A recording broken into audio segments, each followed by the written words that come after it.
of your weapons will be heard by the great Loa, and the fallen will join them in the afterlife.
Oh my gosh, have I been muted this whole time? I just like literally been sitting here talking to myself. Sorry about that. I am here and back. Um, Thanks, Pack, for letting me know. Yeah, sorry I had to ditch earlier. I had something come up IRL and I was yeah. It's unfortunate because we had a lot of people watching, so it was good. But here we are. We're back. Hey Burgos, how's it going? Pack, hello. Thick, hello. Yeah, I just grabbed this group. This is all like just an LFG. Um, we've been that was kind of a wacky first game.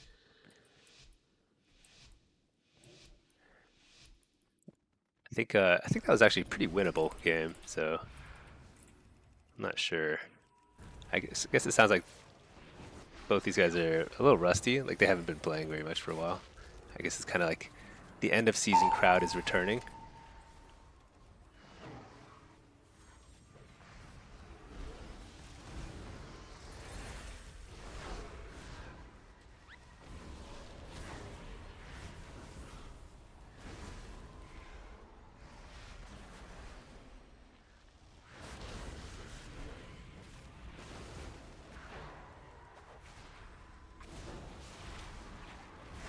Okay, that went a lot better. That was kind of funny, actually. I didn't expect that guy to die, but marksmen do crazy bursts sometimes.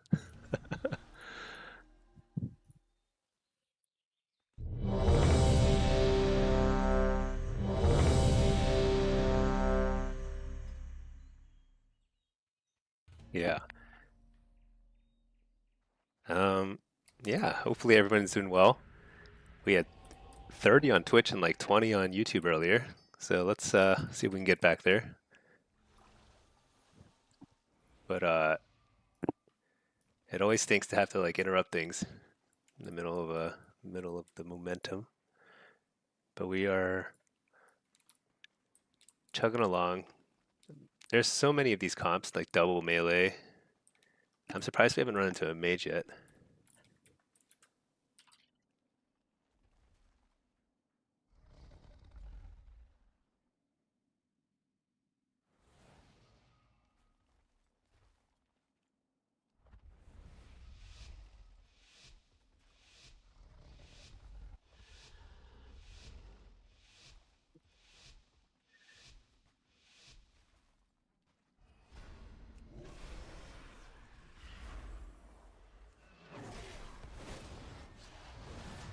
So I don't really know who the better target to focus on in here is, but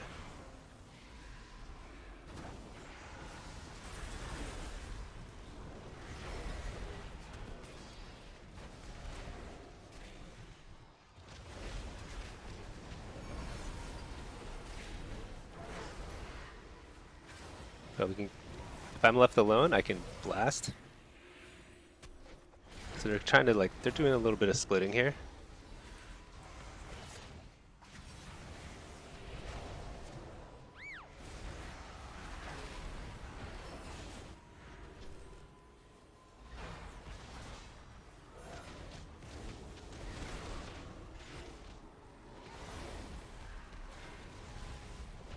Oh shoot, that's Touch of Karma.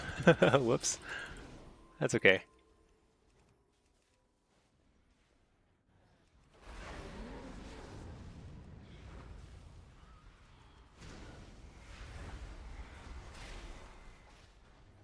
Oh man, has land hands? Yeah, see, they can't just leave us alone is a thing.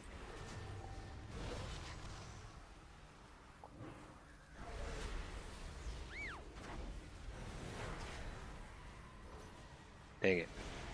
Double coil?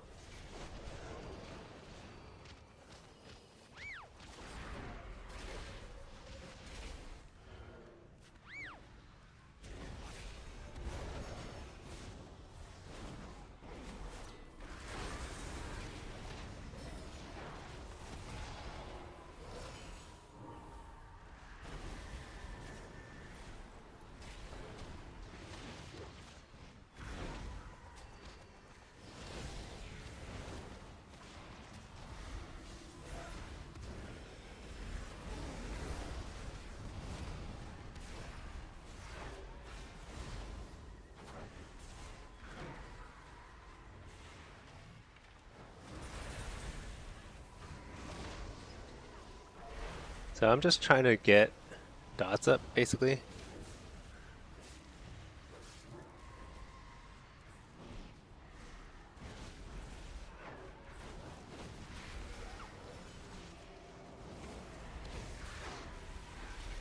Dang. That's unfortunate.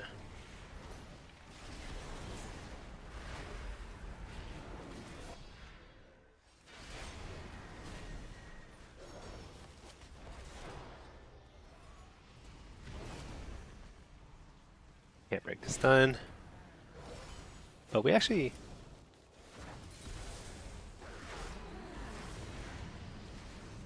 might be winnable.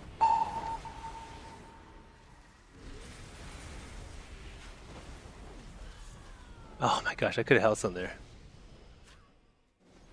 Shoot.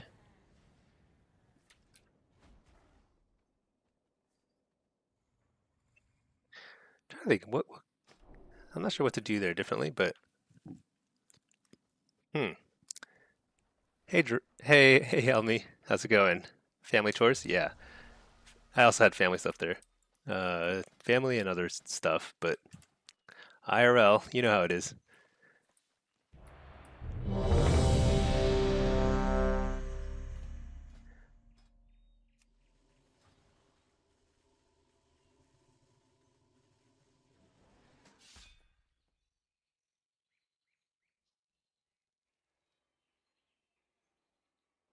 I'm trying to let's see if these guys will be down for some wacky stuff.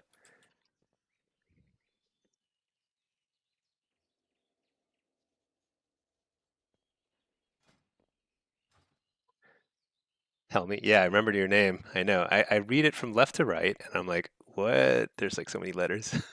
So it takes me a second to process.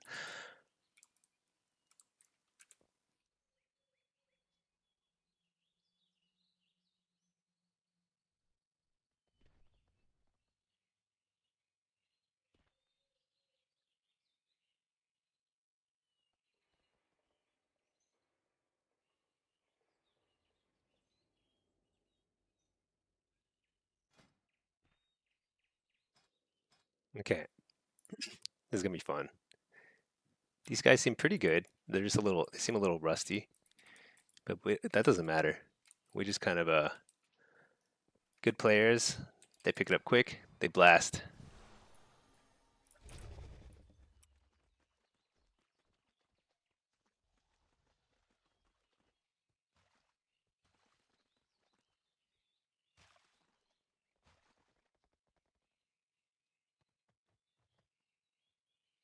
Yeah, we were super close to winning that last game because I think the priest he was he actually played really well, but the other team made a really nice swap. We got the ret to like 1%, and then we actually killed the monk right after the priest died. Um, and we still had swap, but the problem was like there's just the chain stun on that swap was pretty well coordinated. So I think it was a close game for sure.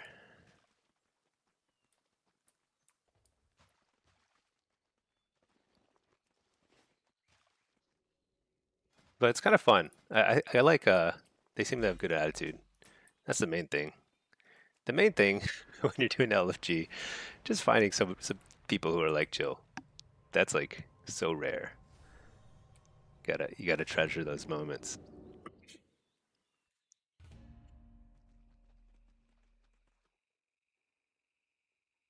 But yeah, the big question is when does the season stop? I can't remember if it's like a week or two before the start of the following season, because it looks like season 3 starts on 12th. So either season 2 ends on the 5th or it ends on a week before. I'm not sure how much notice they give before they roll things over.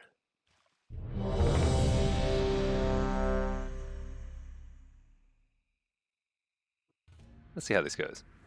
Assassin, Dev, okay.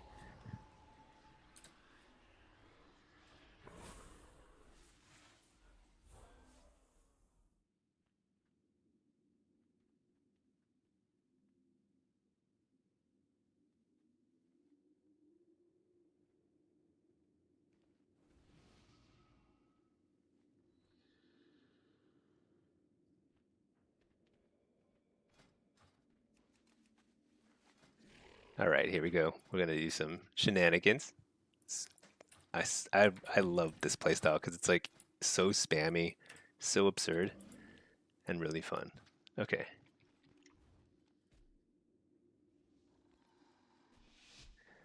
All right. Rest of Shaman. So assassination is kind of like I want to play with an assassin because I think it would work best with this like cheese build. You try to B tag people who are chilling. You know what? I have not been sufficiently picky about who I added on on B tags because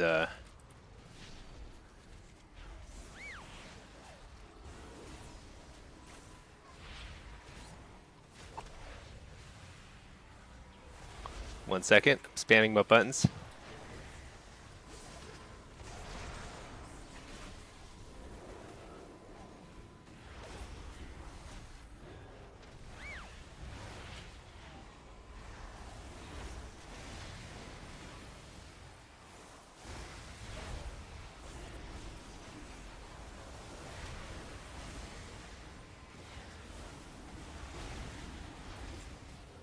It's kind of unfortunate how this all went. Definitely not ideal.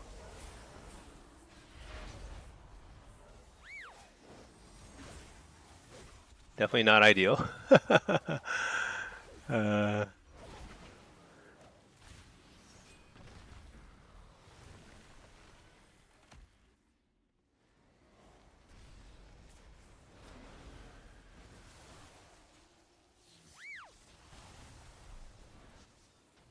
I actually think that like um, I could have played that better for sure, but I actually don't think that that was really winnable with that comp. I'm starting to see like the cheese doesn't only works with somebody who brings a lot of CC.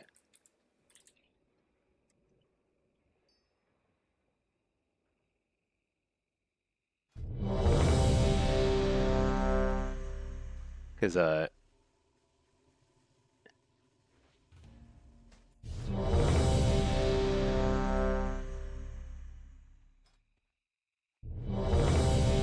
see.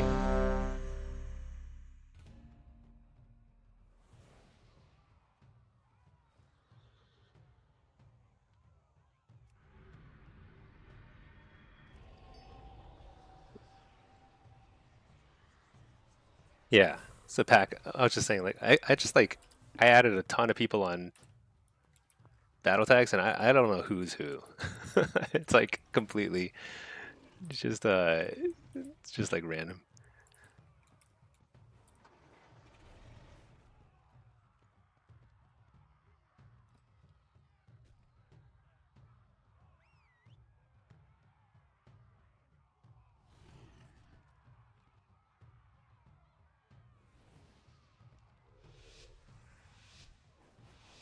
Okay.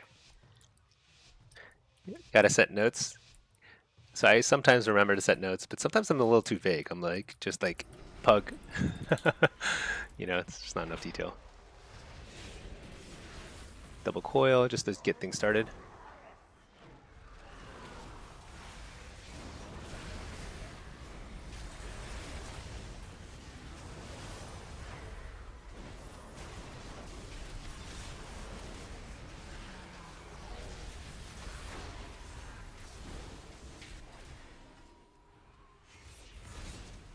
Oh my gosh, I missed my kick so bad.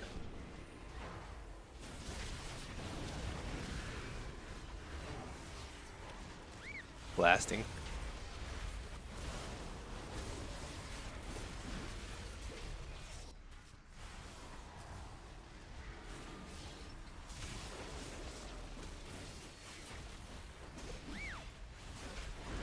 Dude, I think my pet is just like refusing to kick stuff well right now.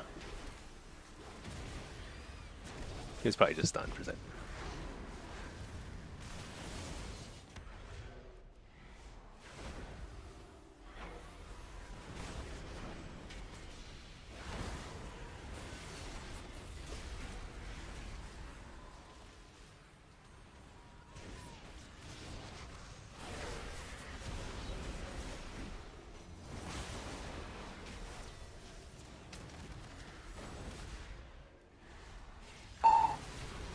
Fake the kicks. Interrupt the healer.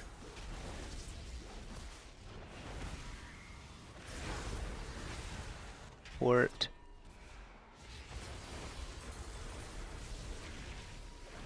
Double coil.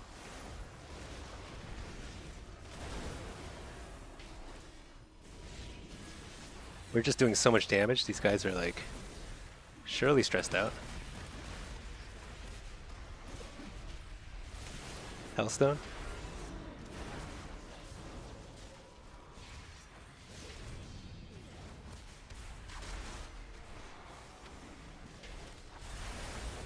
So I use my wall and infernal stun just to kind of secure the kill. Yeah, pretty secure at that point.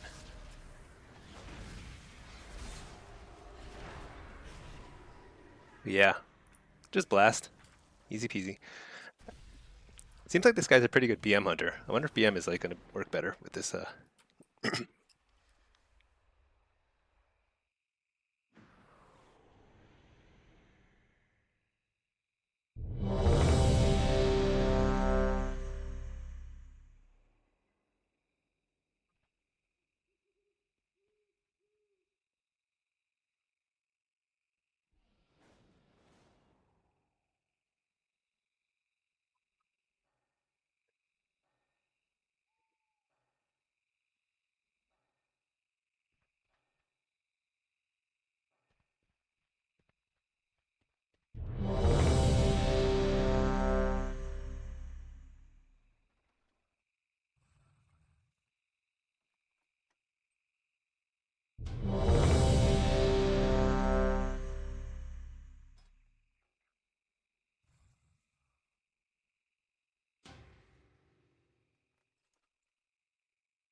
Okay. Hey, Bishor. Was there a class I played besides Warlock? So these days I mostly just play Warlock. I've been dabbling a bit with Evoker and Druid.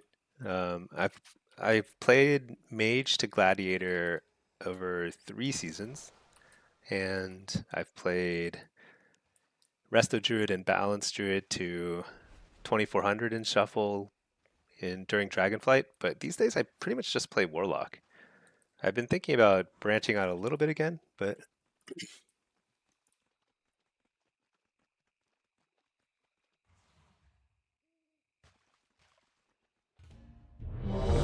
I don't really know. I feel like I'm having a lot of fun with Warlock.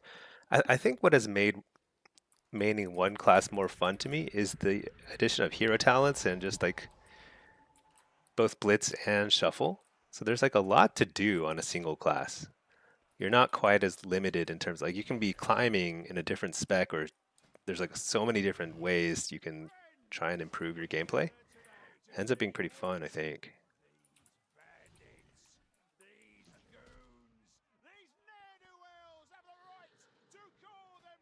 What's this, Assassin Rogue? Okay. So when I play Destro, it's pretty straightforward. I just blast. Time to experiment with DH then? Maybe. I think the classes I'm most curious about playing are Paladin and Evoker. So, and I have the Evoker already all geared up and everything. I just need to set aside a little bit of time to kind of like get better at it. And I don't want to put stream viewers through the pain of that. So, at some point I will.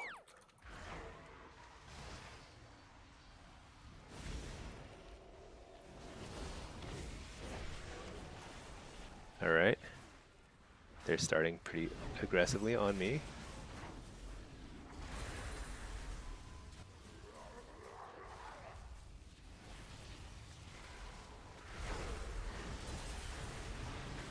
Did he die? I think he died.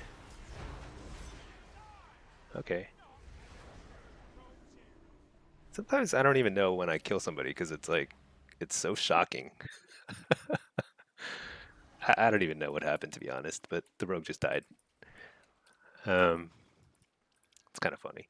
All right. This is like my favorite thing, though. Dark Moon Fair. Actually, I forgot.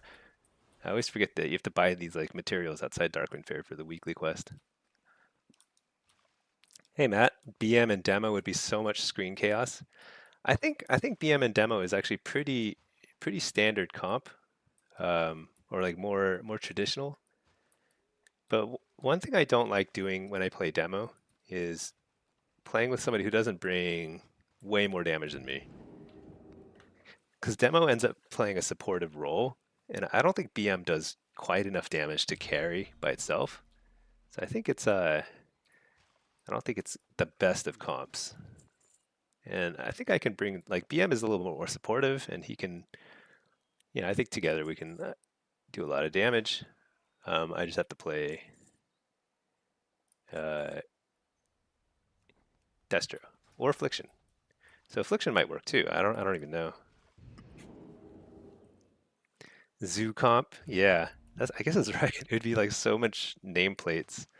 If we had a Resto Shaman, BM Hunter, Demolock, I think would be just like good luck finding a grounding totem in there. It's just impossible. If only you had an add-on to make a noise when someone died. I actually just deleted that the other day. I was like, you know what? I don't think I'm ever going to activate it.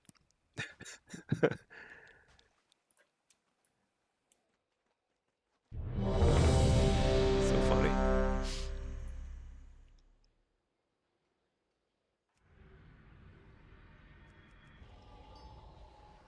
I probably should play Hellcaller. I think if we get higher rated, I might. Uh-oh, lag. Uh-oh. It's that stupid texture lag. All right, I think we're back. Yeah, I might. I wonder if I need to play Hellcaller at some point, just because of the extra damage, um, the uptime on her damage rather.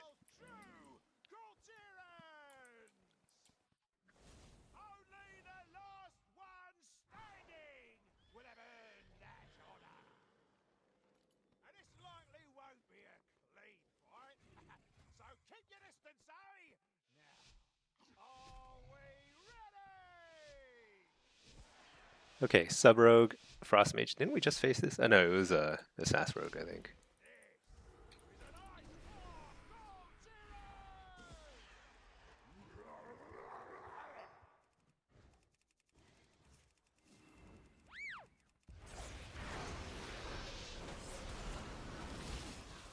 They pop veins and everything, but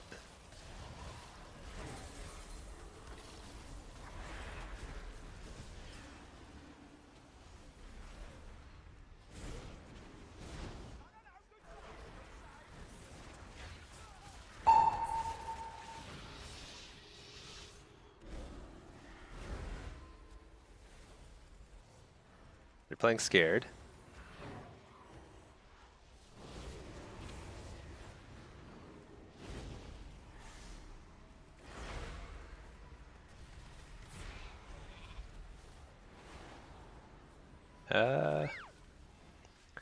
I think I have to save my trinket as the thing for because it's a sub rogue. Against sub rogue, you kind of have to always have your trinket ready. Oh wow, he banished my coil. It's a pretty pro move.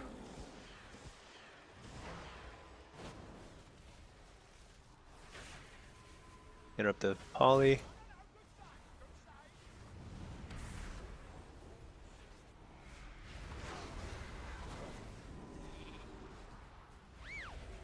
You're totally going after this core hunter.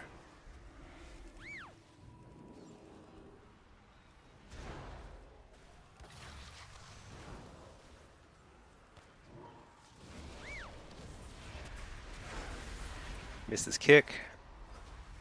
Blasting. There, we got a coil.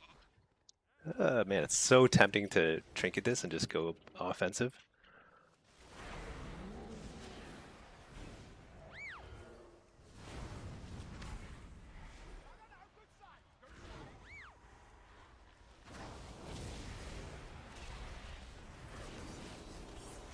Shadow Blades.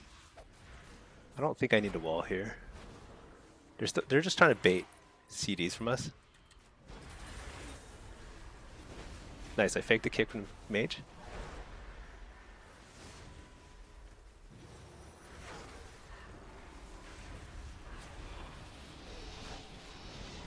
Dang. I used my wall and trinket. Just trying to buy time. I think we get the kill here.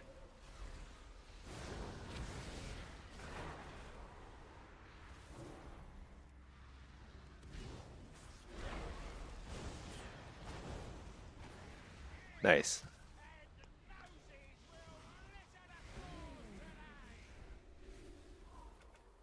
That's pretty clean. I think BM Hunter is actually pretty fun. He feels super tanky. So like if they go on him, it frees me up, and if they go on me, I think he does a lot of control, so it actually works out pretty nicely. With Marksman, it's also a good comp, but it feels like we're on the verge of death all the time.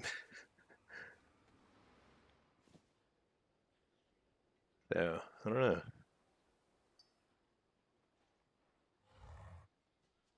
Oh, he's crafting a ring or something right now, so just need a second.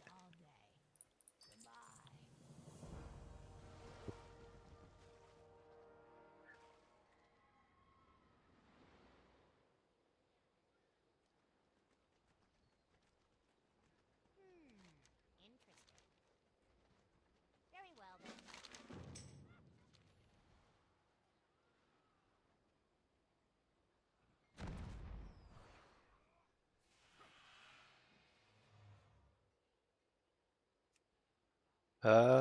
Overshot. Shoot. Whoops.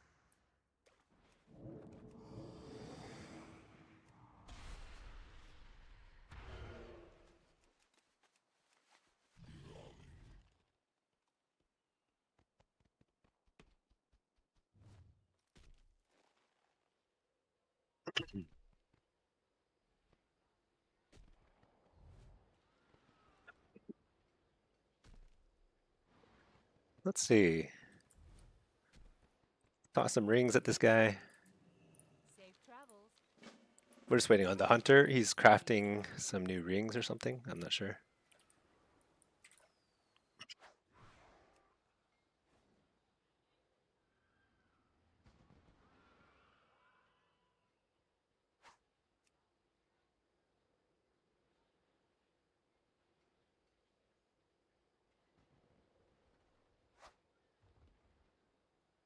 Hello. Have a good one.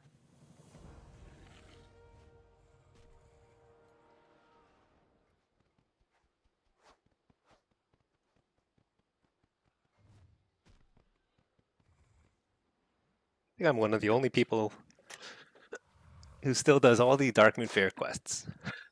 It's like it's a rare thing these days.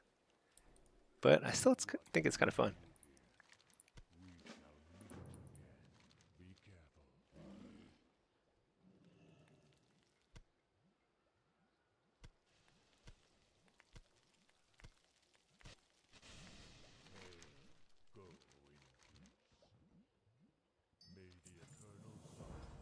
I don't know how many more Darkmoon Fair tickets I need, but I think I need a bazillion.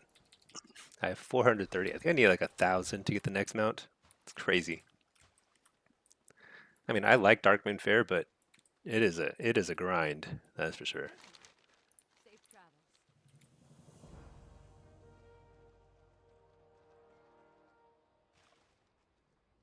I think the priest is now AFK because the hunter's ready.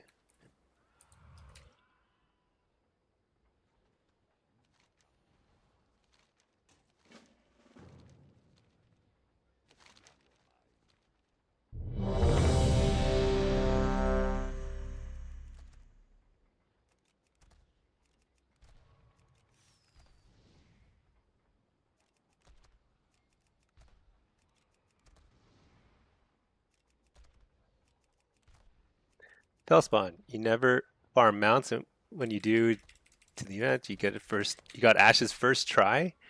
That's crazy. That's crazy. I did Tempest Keep like 100 times before I got Ashes of Lore, over the course of like 15 years, on and off. I play WoW a little bit, do Tempest Keep. It just took me forever. Um, that's nutty. I think Ashes is still the best mount, just in terms of appearance. The reason I don't use Ashes though is because when you're AFK on the mount and you're just like sitting on the ground, it makes a pretty loud flapping noise. I don't know if that's intended or not, but it's pretty loud and it's extremely annoying. I'm not sure. I'm not sure how to fix that. So, but it looks really cool. I'm a fan.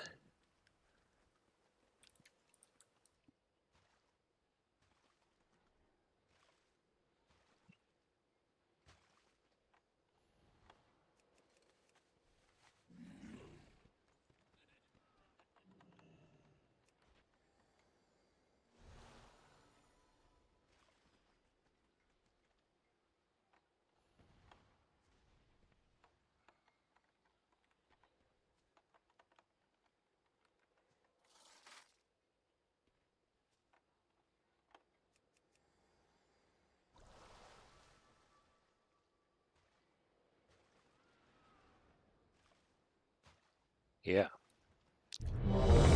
Surprisingly long queues. Not quick queues. All right. Warrior Balance Druid. Okay.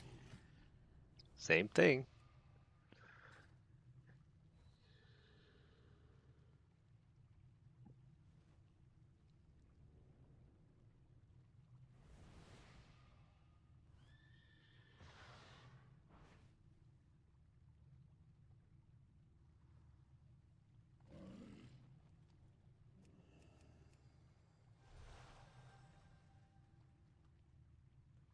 Okay.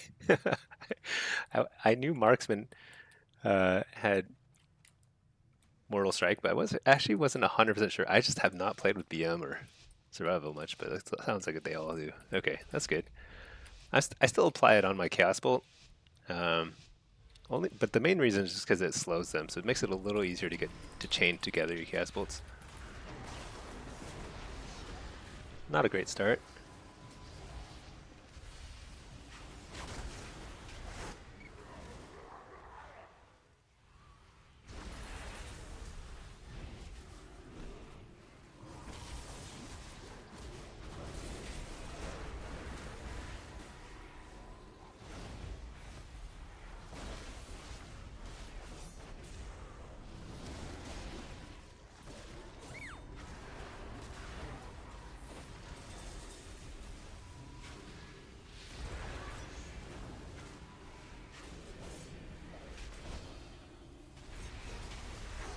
Man, this feels like easy, right? What's going on? I think they're just focusing me, and the BM is doing a good job of doing like pretty consistent damage and a lot of control. Like that enemy healer, I think was having a pretty miserable time trying to catch up there. Okay.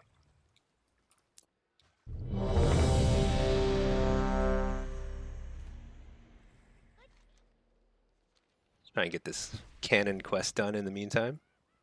Super fun. Highly recommend checking out the Darkwind Fair if you haven't yet.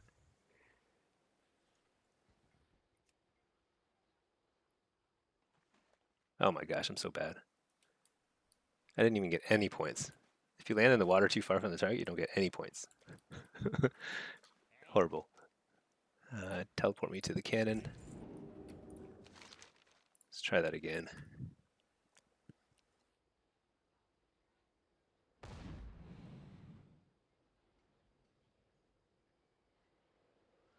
There. Right? Oh my gosh. What? Did I gain weight or something? I feel like plummeting from the sky so fast now.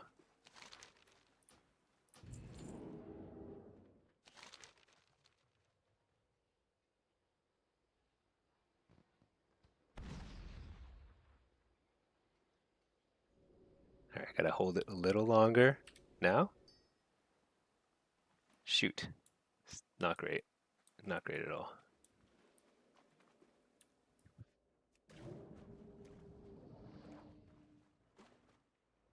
Interesting.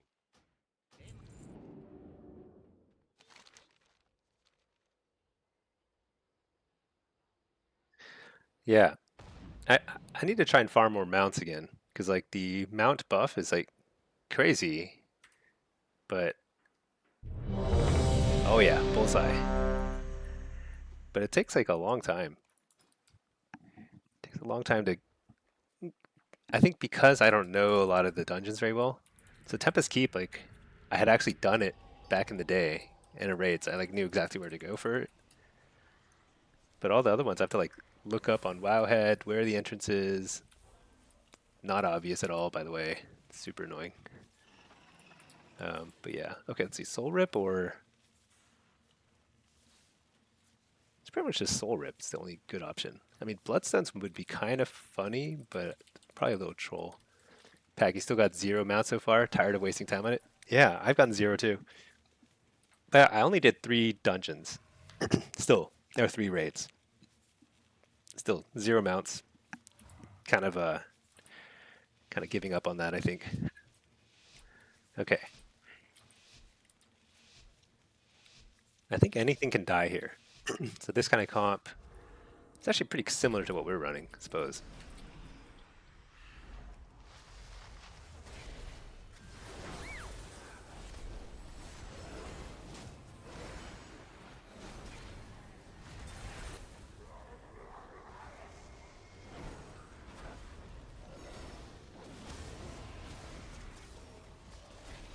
That was a really quick kick. Props to that. Really quick silence too. This hunter's like a maniac. Nice, fake the kick. Pure hunter for a second. I'm gonna trinket that.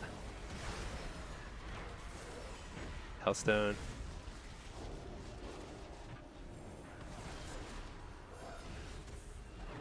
There's bubble. That's pretty nice. And turtle form. So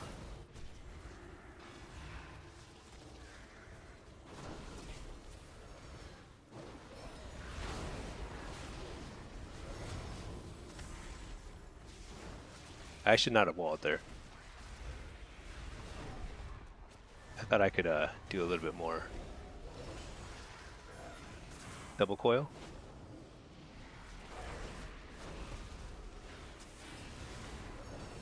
Man, I can't believe I got kicked there in chaos.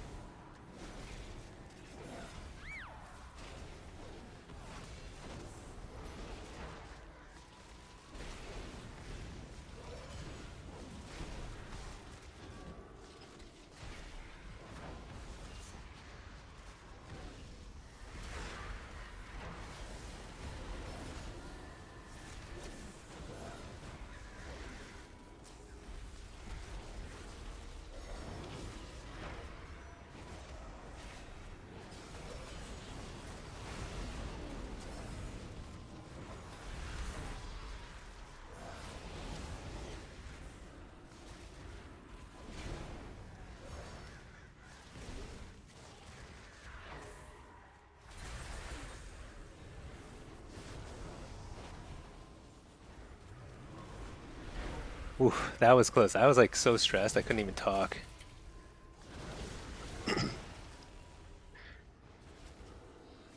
This hunter is like crazy reflexes though.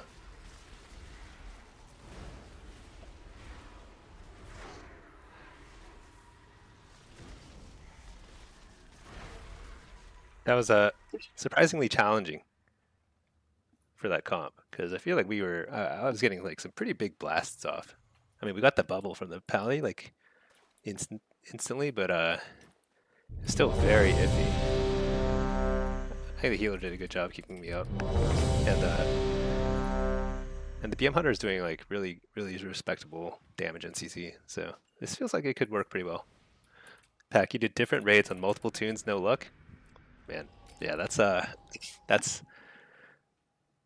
Blizzard loot RNG in a nutshell. You just like it feels like right now everyone is like, oh yeah, I'm just getting Ashes of Alar, I'm just getting invincible, you know, first try, but a little bit of confirmation bias too there.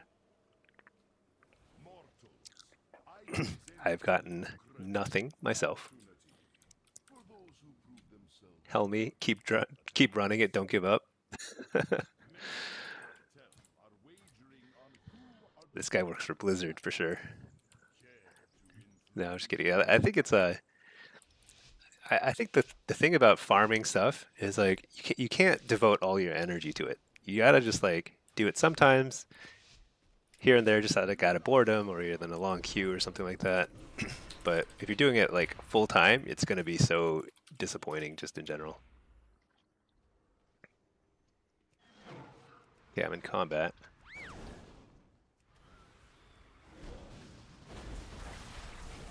So I immediately I didn't trink it, but I immediately poured it because they popped cooldowns. Nice, okay.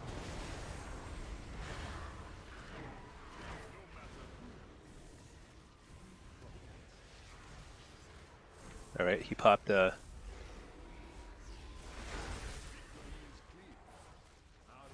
some defenses there. Use my wall.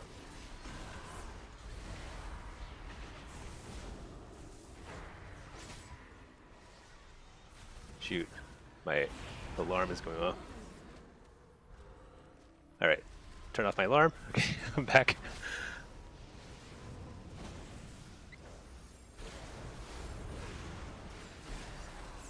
Dang, that was not good. I used my cooldowns very aggressively there to try and secure a kill, but it was so risky.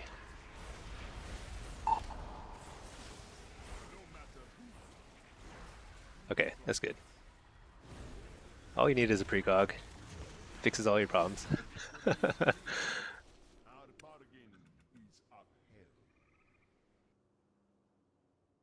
Pack. Problem is, you don't even want any of the bounce. You just want to take advantage of the buff. Yeah, that's not the right motivation, man.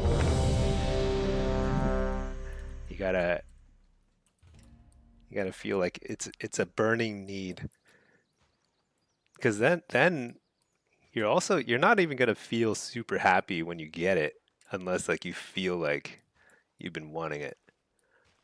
Um, that like when I got Ashes of Alar, it was like this feeling of like a decade long grind, like relief. Just like finally got it, you know? uh, it's not as satisfying if you're just like you feel obligated to do it because Blizzard has created a little bit of a buff for you. There are some cool looking mounts though. I kind of do want to do the Legion raid every week. It took a little longer than I thought it would though, and I've already forgotten how to do it. It was like complicated, and there were a couple dungeons that were like I don't even remember which ones they were, but there was like two of them where I fought Gul'dan. Gul'dan is my hero as a one of the great warlocks in warlock history, and I had to fight him twice, and I don't remember which one.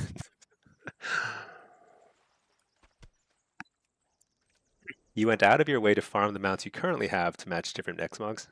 Those felt good to get. Yeah, that's true. Yeah, that's a good point.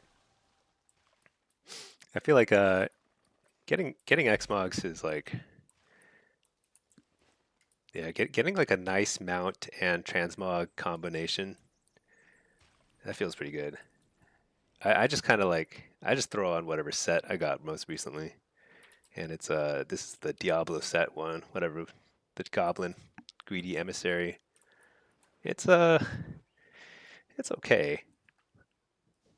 It's not nothing special. Oh, 1 second.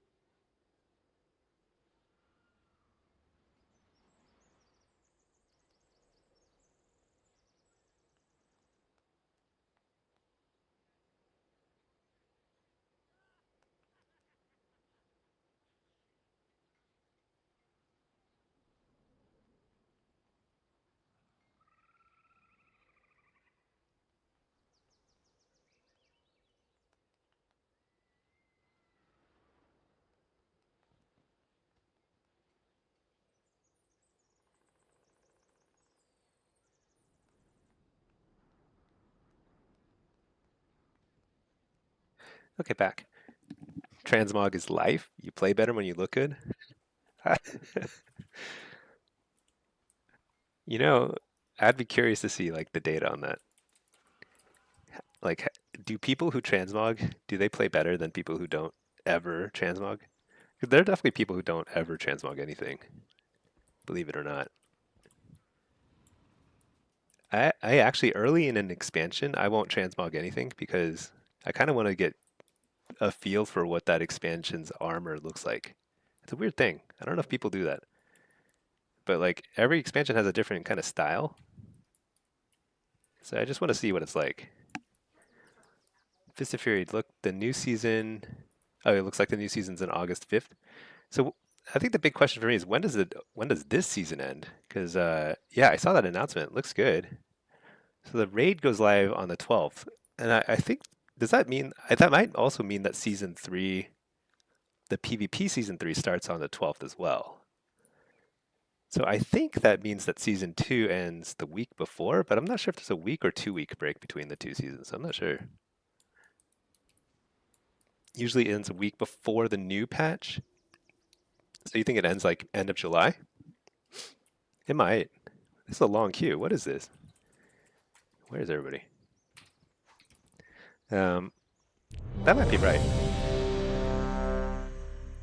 I hope they announce it soon because I kind of need a plan. I've got like family coming in town, actually starting tomorrow. So I'm gonna be probably I'll be online a lot less this week, unfortunately.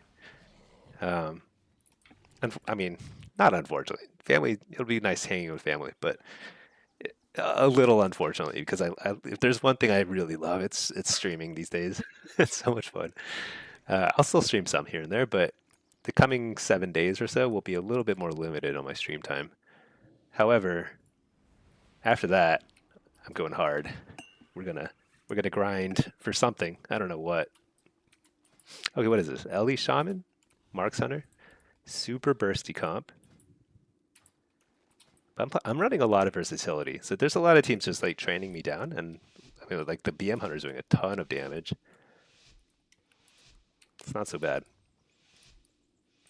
Pack, they may need to try at least. You may need to try at least one shuffle as Destro before the season ends. Destro's fun. Shuffle is a mixed bag, you know? You never know what you're gonna get. Sometimes it's really annoying. I cannot hit anything right now.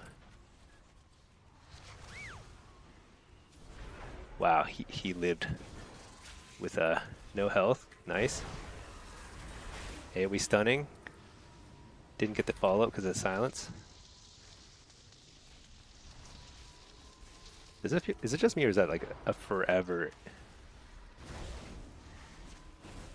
Alright, got the precogs. Got through 2 grounding totems in a row because grounding is super OP and absurd. Fear this guy during the cocoon.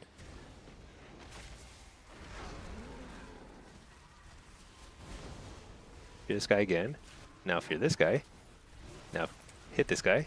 Got the grounding, or precog rather.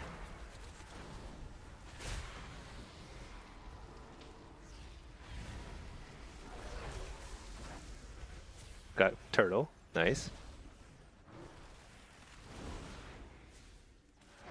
Oh, crackling is so OP. Holy cow. Did you see that?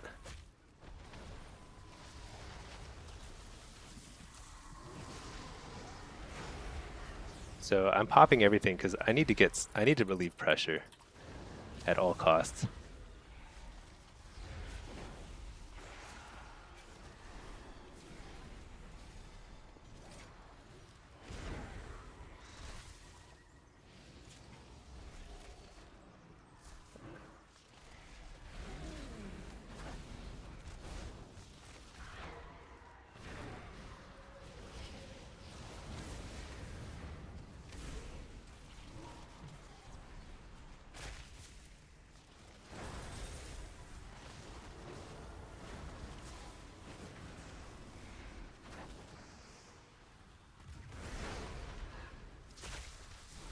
Whoa, whoa, whoa, whoa. What was that? Dude, Marks is so...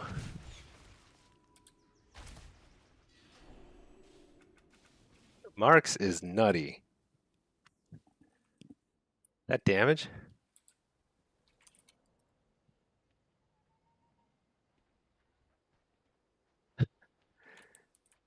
That was crazy. How quick? I mean, I died super fast there. The problem is I used my defensive aggressively because our BM was getting trained pretty hard and he was out of cooldowns. So I thought I needed to redirect pressure to myself, but that was a mistake. It was partly that, and also I thought I could get enough chaos bolts to blow somebody up, but just couldn't do quite enough.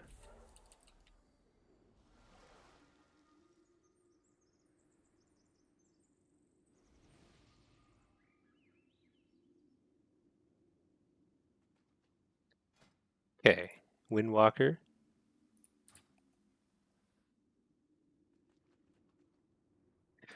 Yeah, Destro, I think Diabolus Destro is actually really fun in Shuffle. All you're doing is playing a little mini game of precog, and if you win the precog mini game, you will blow somebody up. Because there's so much dampening in Shuffle, it's very hard for healers to recover from somebody getting hit with 1 or 2 chaos bolts. More than one, like 2 chaos bolts.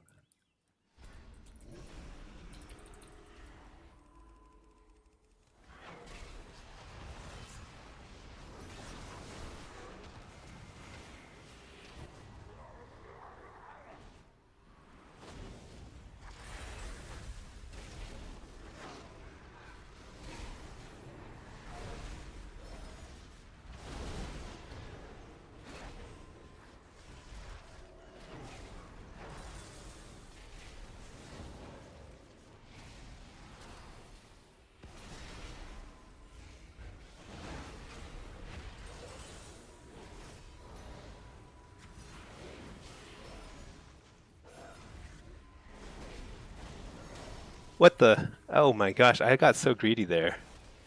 I thought that we would,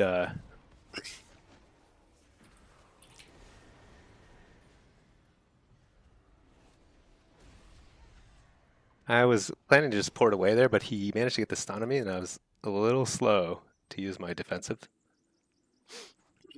I actually thought that we were fine.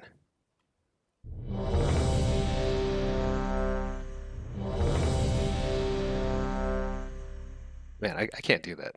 That was just really sloppy. I think all of us kind of greeted a little hard there. Um,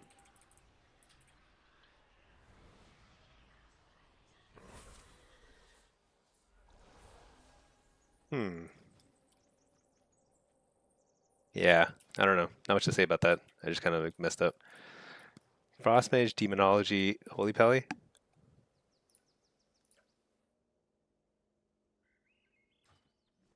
This is a very annoying comp to face. As Diabolist. I think I'm going to have to play Hellcaller here. Hellcaller is a little bit better at getting more consistent damage out when you are getting kited. I think we'll get kited a lot here, so this will probably be better.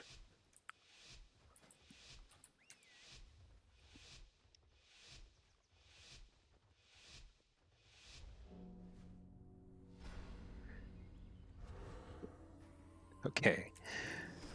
This Frost Mage has a name that I'm just like surprised has like not landed him in any trouble with the terms of service or whatever. Shoot.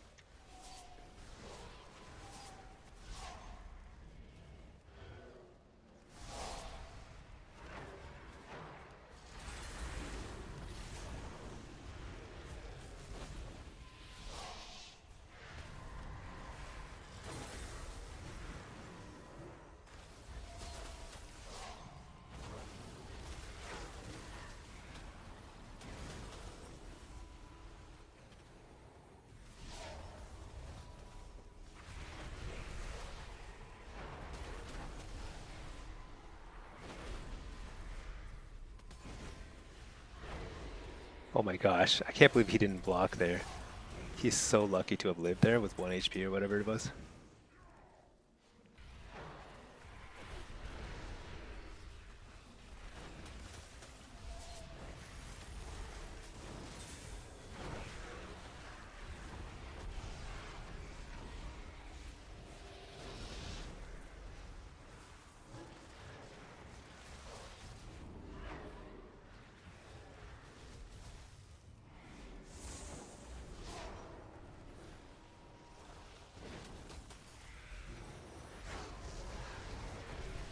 Yeah, this is annoying, to say the least.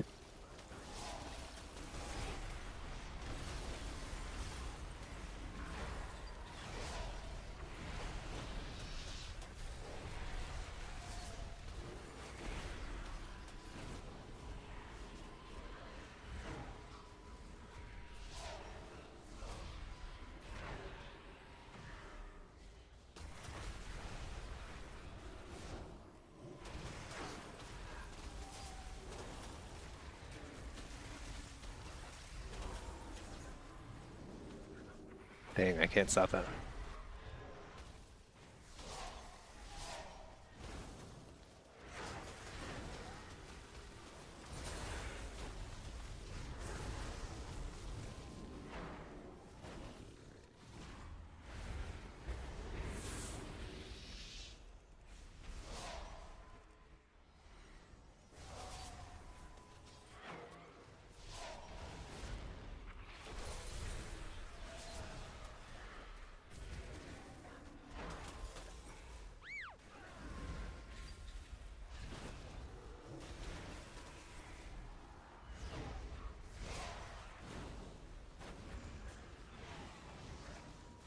Alright, we're just kind of in this mode where we're doing less damage than them, but we're on the defense.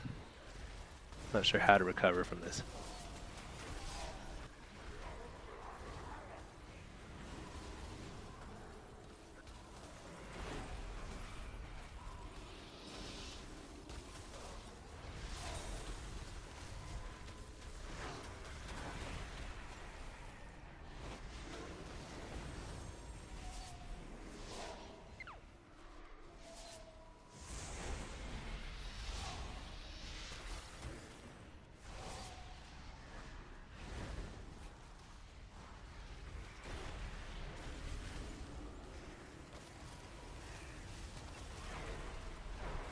I got a pretty good interrupt. Nice. Okay. That was I think we only won. Just a nice little play right there at the end. That was a good job by the hunter to, because I was getting CC, but the hunter swapped to the lock, and I think the paladin went for a pretty risky cast there. That saved us, because I'm not sure how else we could have won that.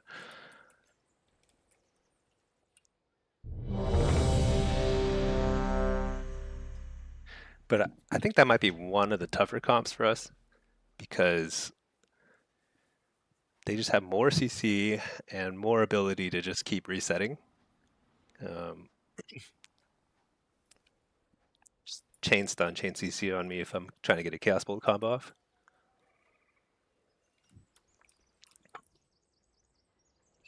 So it's pretty good that we won that one.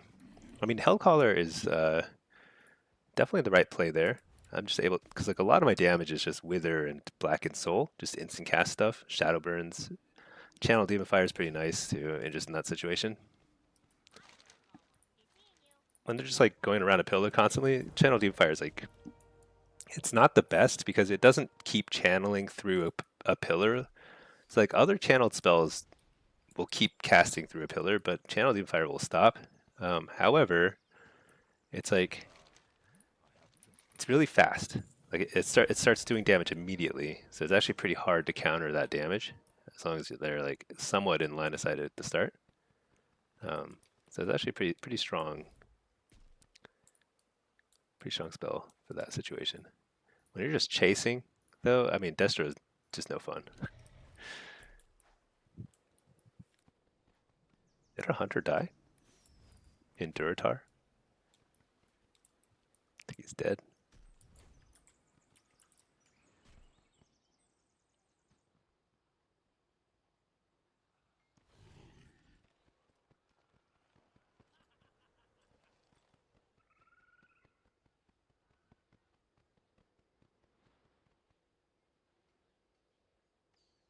Because what have we been facing? So that was a mage lock,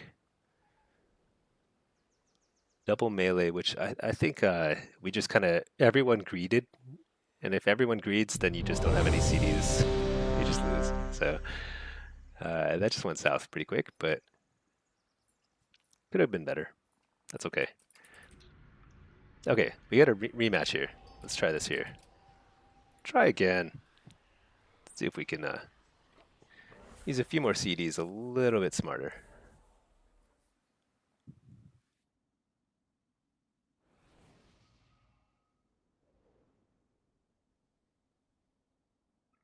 Okay, just texting something real quick. All right, let's get Soul Rip. Should I keep running Hellcaller? It might be better with the BM Hunter. But Diabolist is so much more fun. I mean, when you blast somebody with Diabolist, there's nothing that compares to it. It just feels so good. The big fell. Actually, I think it's a Pit Lord that jumps out, and he's like, he like covers half your screen. You can't even see what's happening, but it feels good. It's probably a disadvantage because like those sorts of effects, they look cool, but they don't do anything for you really.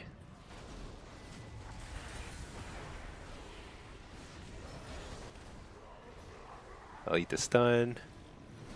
So last time they split. Oh shoot, I missed my kick.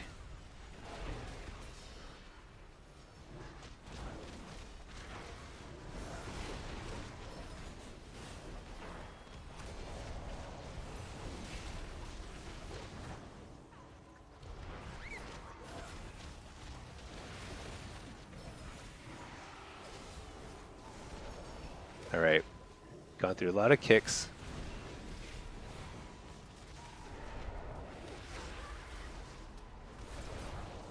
What was that? Is that dude lagging?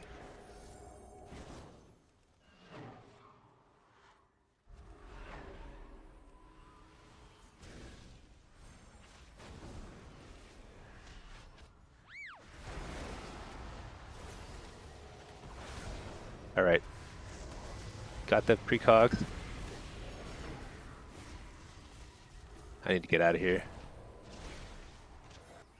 Porting. I don't think we've gone through any meaningful cooldowns on their end. Dude, I get so much spam mail now, or spam boat calls. I'm getting one right now.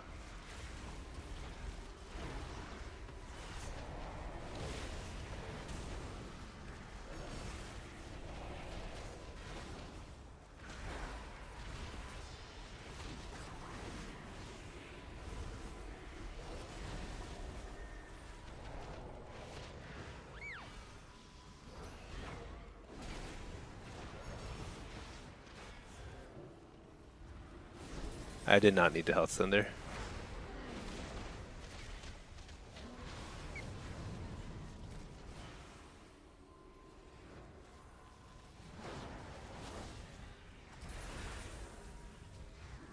The touch of karma. Don't want to be hitting this guy. I'm actually not sure how long it lasts.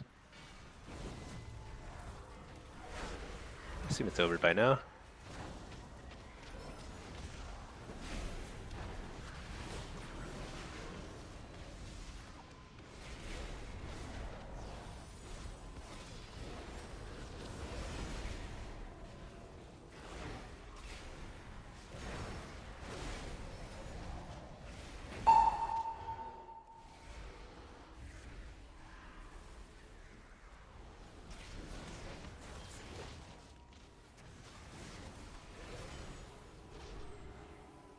Man.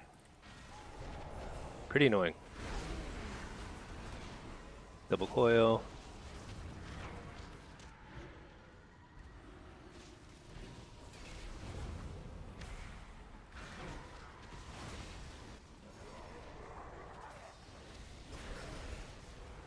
Oh my gosh.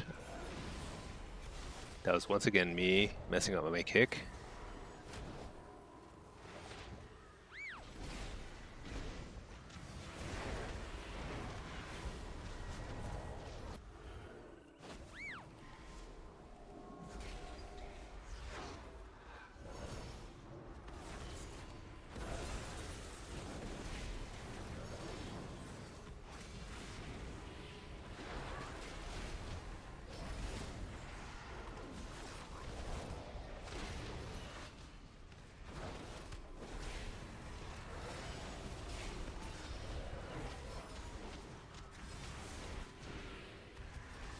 Oh shoot, what am I doing?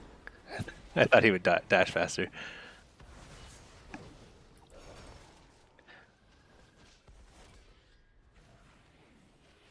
Dang, how is this Windwalker doing so much crazy damage? What do I do there? We were also kind of stacked up, it's true. Like the priest is kind of making a good point where we were kind of stacked up and in the center. And there's kind of no need for that. Like whoever's getting attacked should be in the middle. I was in the middle a decent bit, but I have to port back some.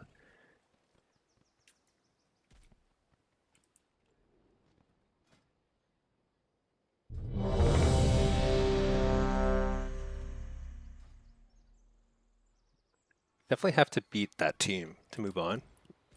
There are a lot of teams like that. Very, very similar. So kind of have to figure that out.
One thing I've noticed though is like, so that team that we just faced is very likely on comms. Just the way they're swapping, I'm guessing, which makes it a lot harder for us as like we're not on comms. We're just kind of like pugging.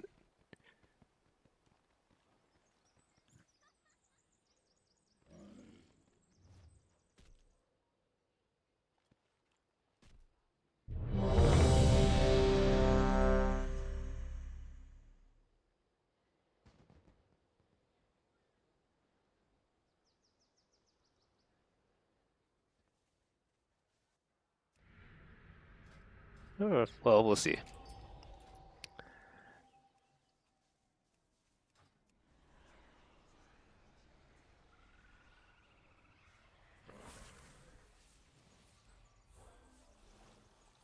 We'll face him again, and I think I'll try Hellcaller just to get a little bit more damage out quickly. I spent a lot of time just trying to get damage out,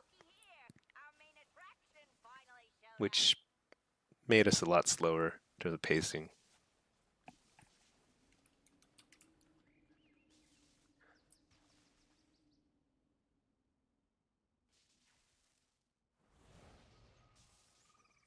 All right, let's nail the nail this one. So RMP is pretty tough because they could always pull a magic trick out of the hat, sort of thing. Which is why this comp has been evergreen over the years. But we should win, like if we get the right setup.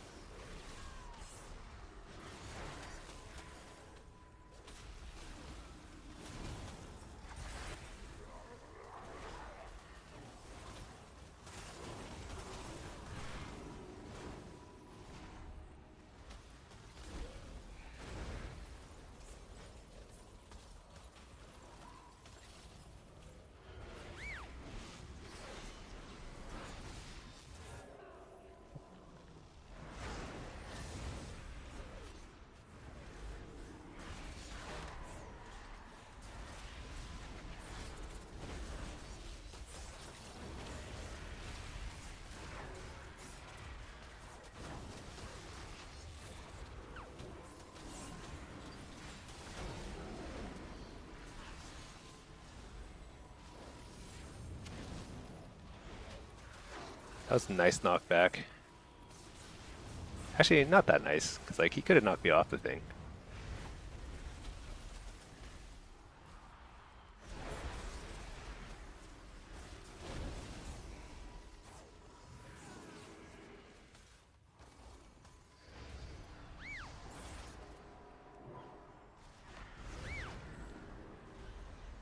Oh, they're making a big swap. Oh wow, they got it.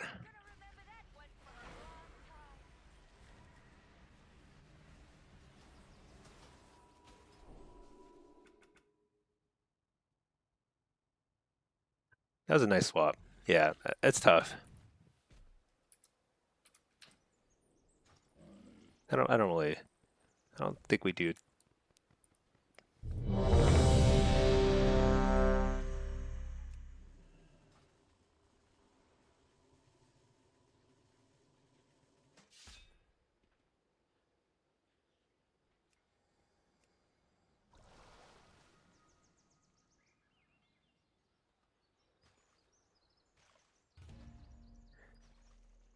Helmy going to bed. All right.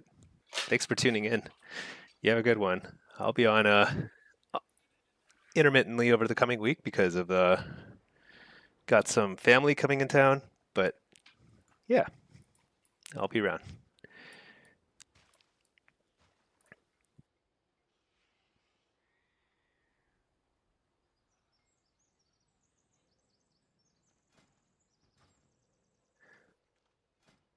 Let's see. Kabroom, curious. Why don't you set up port behind the box on that last map? Just because that might LOS your healer? On that map, I honestly have tried a lot of different positionings, and I find that because there's so many little ways that you can kind of go out of LOS very easily, unless you're in comms with your healer, I think the best thing is simply to stay in the open. The this doesn't work all the time, and when I'm playing against double, what do we call it, double ranged, I will place my port behind the box always because I use that to line of sight cast bolts or whatever, casts, aim shots. But against other like melee based teams, I find that if I place my port behind the box, often the only way the healer can consistently like get heals on me afterward is by just sitting behind the box themselves, and then we get super like packed into one little spot, and it feels pretty bad. Because it's really easy to AoE CC us, and things just go south very quickly. So I tend to place my port in the open, either right on the top of that platform on the right side, or even in like right below where you drop out of the starting area to the right a little bit. So then the healer can set up by the pillar on the right side, or they can set up by the box and they can still heal you. But it like that map, it just drives me nuts, to be honest. I just feel like nobody knows how to play it, including myself, and so it just ends up being kind of a disaster. Help me, keep an eye on me. Please do. Please do.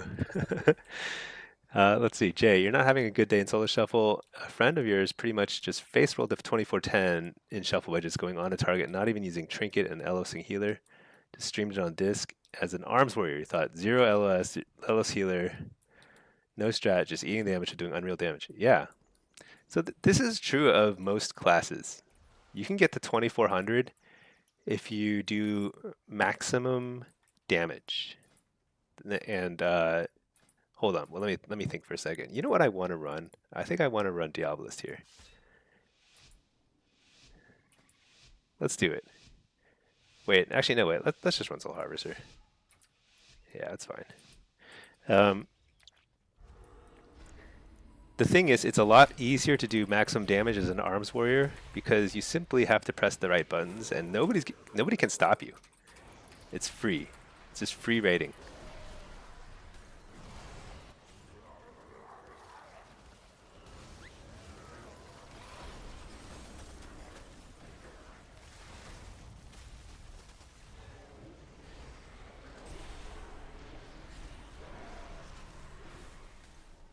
So I feel like I was lagging there for a second, but we're back.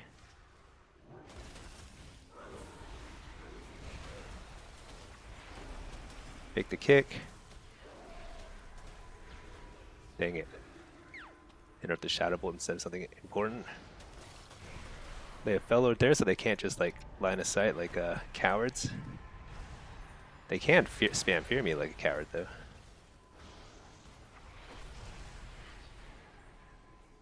So when they do this, you just cast on their pets if you're demonology, and you simply get your pets out, and then you start blasting them.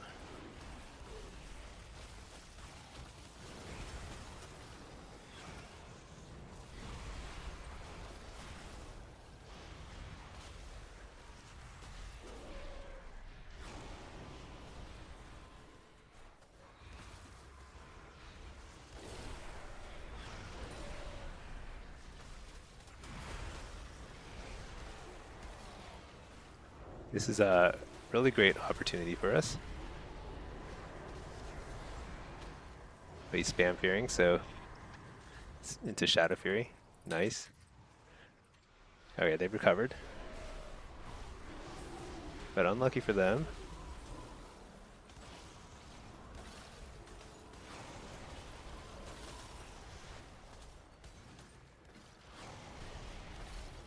We have a lot of pressure. So this actually feels pretty nice. We're just doing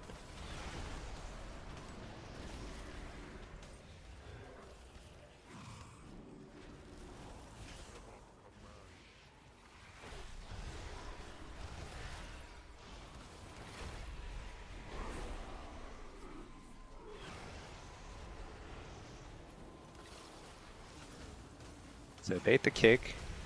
Actually, I actually don't mind him kicking me there because we got a much bigger tyrant now. Actually a pretty big tyrant.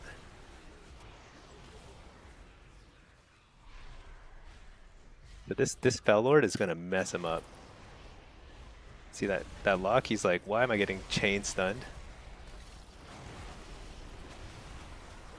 Pally just got stunned again, second time too. Use my wall because this is the end. I've seen a good fear here.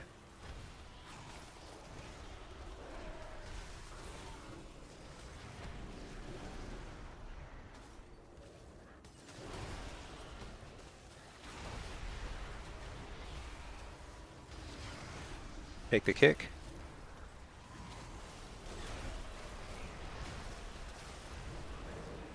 I really don't want to die here. That would be very unfortunate, because we've been playing pretty well.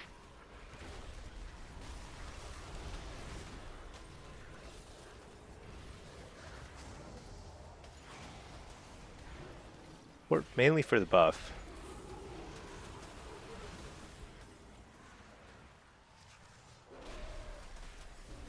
Pick the kick again. Nice. We can actually turn on the... So he's going to kill the... Dang. I didn't do enough damage.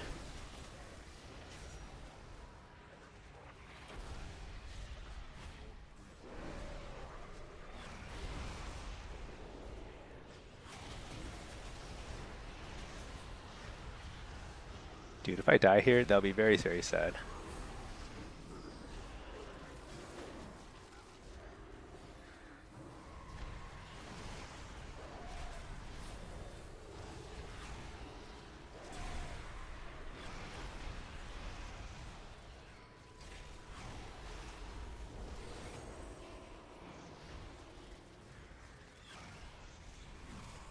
All right, that feels good because like I really do think that comp is very hard for us. If I were playing double caster, especially with a demo lock mage, kind of feels like they should they have more control. But we outplayed a lot of the kicks and the just damage wise we stayed close enough to be competitive. Let's see, Jay, as an arms warrior. Zero thought. Yeah. Meanwhile, you get 3 back-to-back melee DPS, Feral, Windwalker, Arm, Assassin Rogue.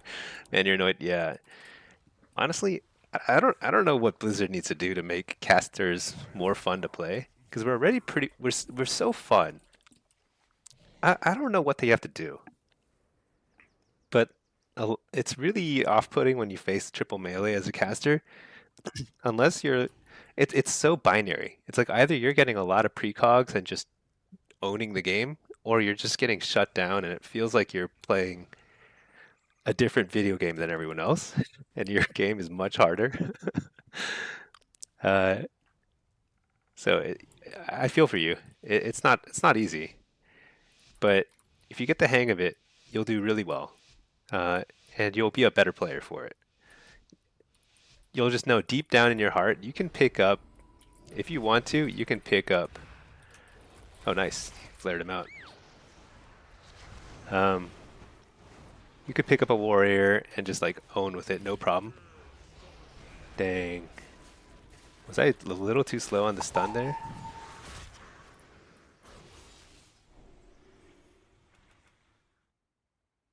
I was a little too slow on the stun there, I suppose.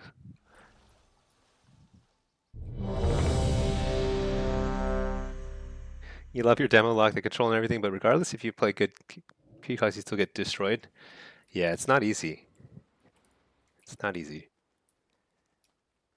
There's not much to say about it. Let's see. Kabroom. Makes sense. You don't have a handle on that map either. Yeah. It's sort of the new Blade's Edge. Honestly, it's worse. Blade's Edge, at least the thing about Blade's Edge is it actually felt like a big map. You didn't always end up tightly packed in one corner. Cage of Carnage, it feels like the smallest map in the map pool now, because you're simply just all jammed into one corner, because there's everywhere else, if you take one step, you're out of line of sight. So it's a pretty frustrating map. But yeah, Jay, let's see. Season 3 demo lock buffs look nice. Yeah. Honestly, I think they look really, really nice, because it seems like what they're doing is they're loading more damage into your Felguard pet, which simply means the more you get shut down, the more effective you're still going to be, because your pet is still going to be doing a ton of damage. And that's the thing about demo, is like even when you're getting shut down, what you have to remember is that you're still actively doing damage, because your pets are doing damage. You won't win every lobby, and you can't face roll your way to 24.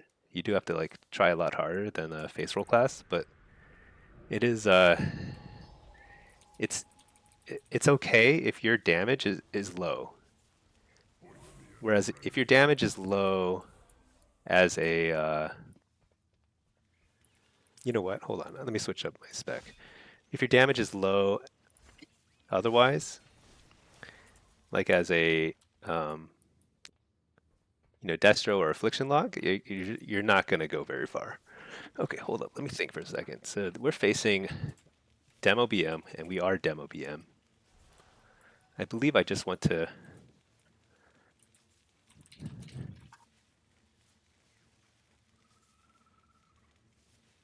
I believe we just want to blast. And what I need to do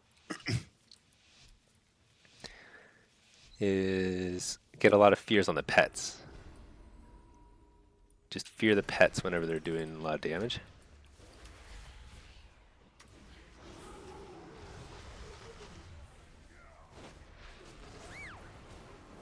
Dude, I'm getting spammed with phone calls. I don't know what's going on.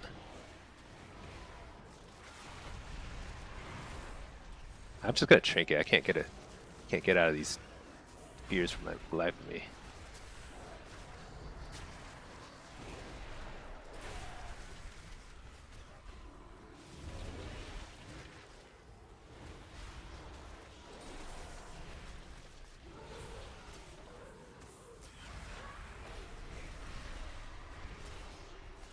I think I forgot to change my spec.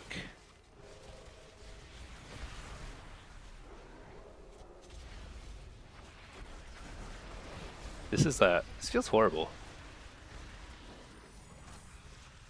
There's no other way to put it.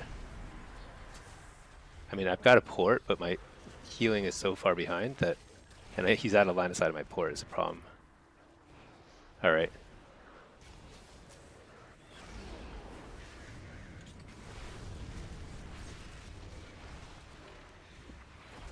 I think what's throwing me off is this druid is free to do a ton of CC on me, just setting me way behind.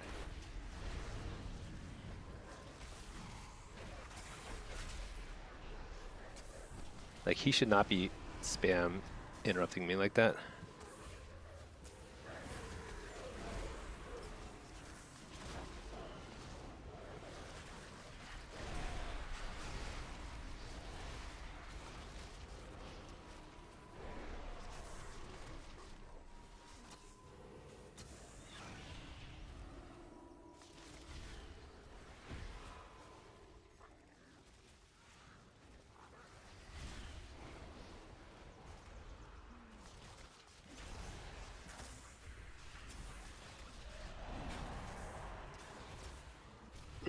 I really gotta start fake casting some stuff.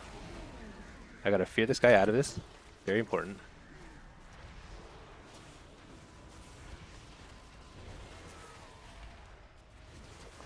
Nice. Okay, so he kicked my shadow, which is good.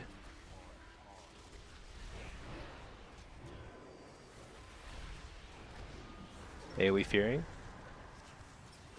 Nice, he kicked shadow again.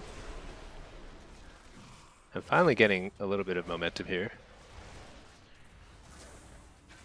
But I need like dispels on this stuff. I mean, I can't eat every single CC like that.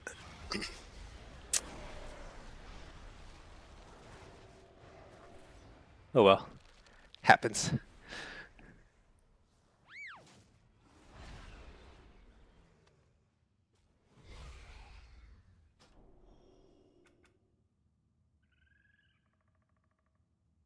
Heck, until you see a frost mage and you remember root is mechanic, yeah, pretty frustrating. Root. Yeah, mages crush warriors. There's like no doubt about it. They've long been a strong counter. I think we go back to Destro. I think I'm just getting shut down too much as demo and slowing down our damage a lot. We're like having to peel a lot. I mean, I probably should have gone Soul Harvester. So, like, the fears on the pets didn't seem to stick as much as I had hoped.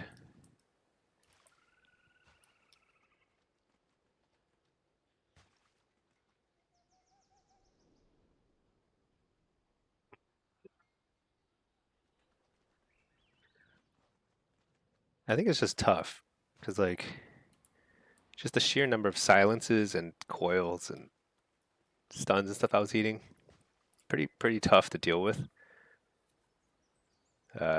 Basically, just need some, like, I think, like, the only way to get more uptime is dispels, unfortunately.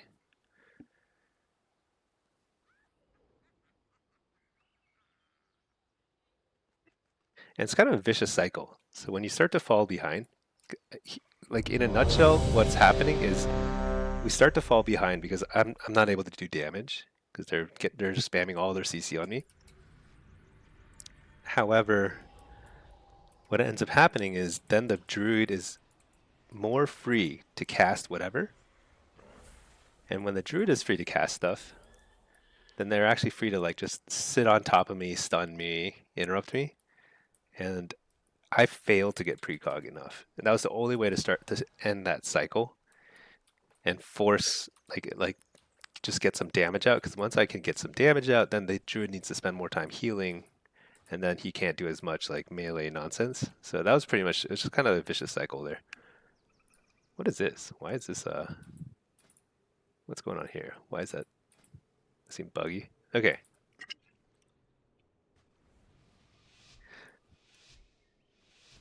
I'm gonna try go back to Destro, because Destro BM seemed to be working better. I probably should let these guys know whenever I change specs, but oh well.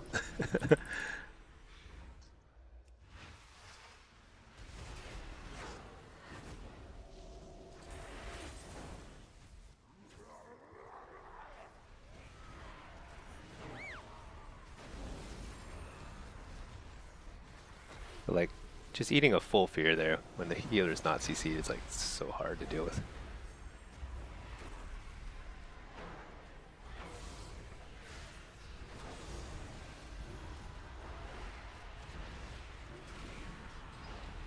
Alright. That was kind of my fault.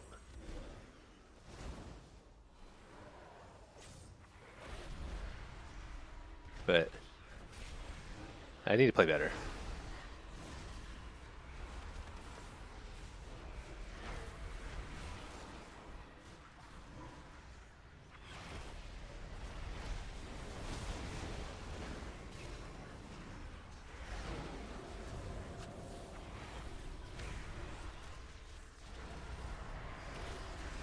Like, I'm just gonna trinket fears, which feels horrible, but, like, if I'm not gonna get dispelled, I kind of have to.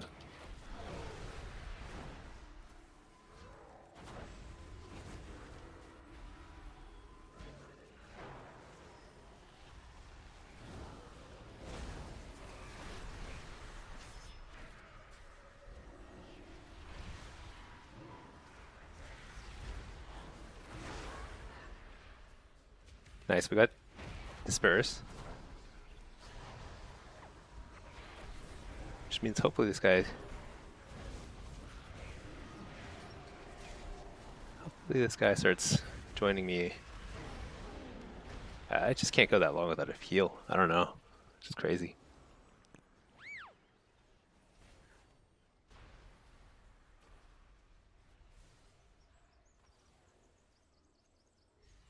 Whatever. It's all good.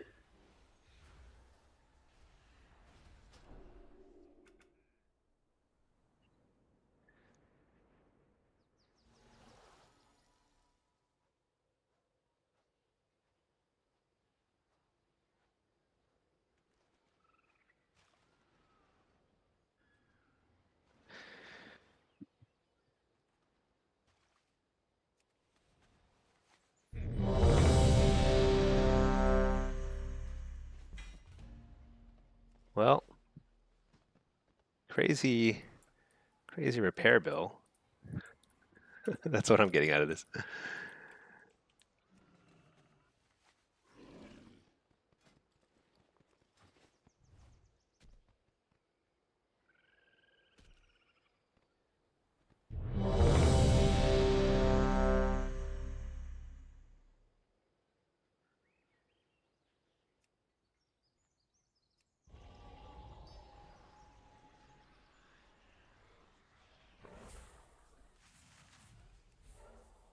All right, this should be better.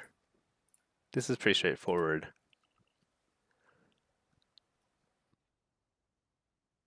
Main thing is we have to be spread out. So just have to make sure we don't get clumped up. So I basically just want to lay my port super open area, probably maybe over here even, just so the priest can be pretty safe. And then, I mean, it just comes down to I need to get a precog. That's it.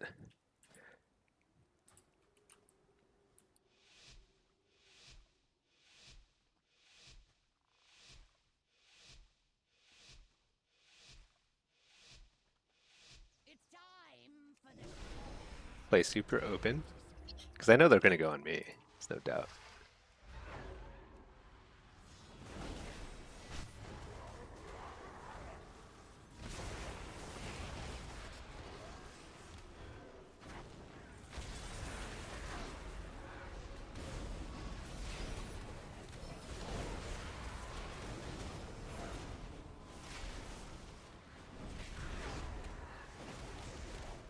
Get a fear. There's lay on hands. Nice.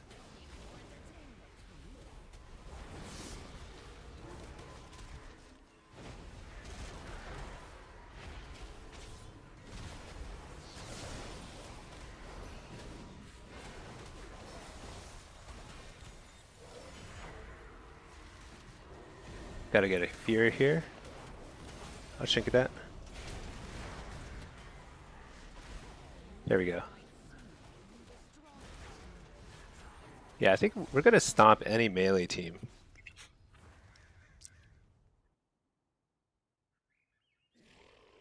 I think it's the double casters that we gotta figure out.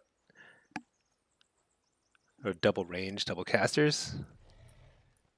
Melee should be pretty easy with this comp.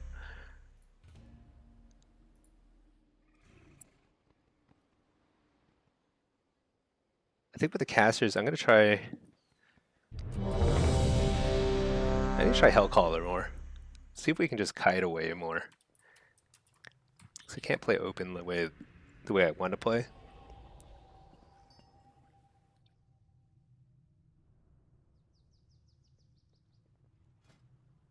Okay, with a more balanced comp like this, we can play. I'll just set up over here because warriors will always charge me super fast. But I can probably we can make my way over to the boxes at some point. But I'll start in the open, and then from there, kind of just comes down to getting. If I can just get some sort of CC chain on the pally, we're gonna kill somebody.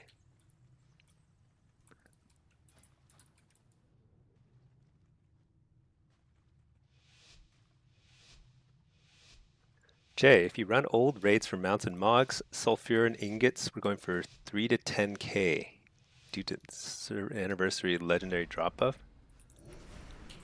So it's like you're farming it for gold. It's kind of funny to farm old content for gold. That seems very silly to me. That was a nice grip.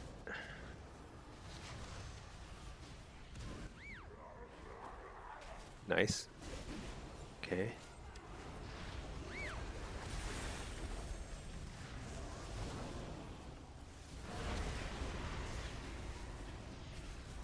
Oh my gosh, that guy got so lucky with the pathing there.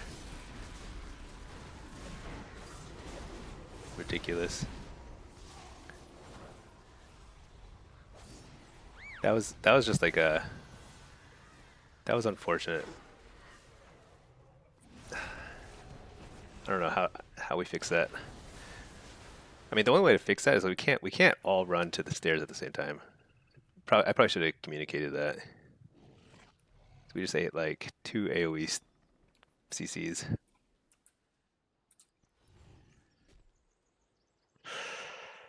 I think. I mean, I guess I just wall. I should have just walled at the start. Just the pathing was really wacky. We actually had a really nice.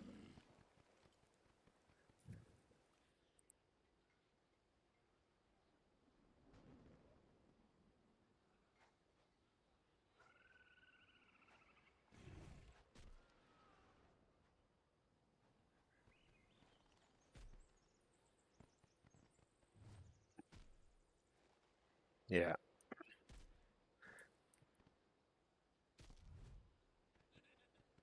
I mean, either I need to just run straight for the boxes, or the hunter needs to run straight for the boxes.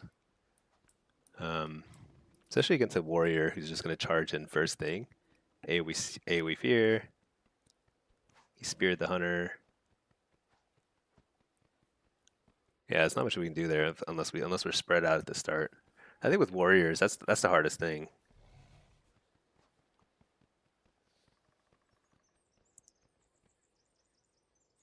Oh, the hunter was AFK at the start. I guess I think that's why we kind of just like naturally ended up all stacked.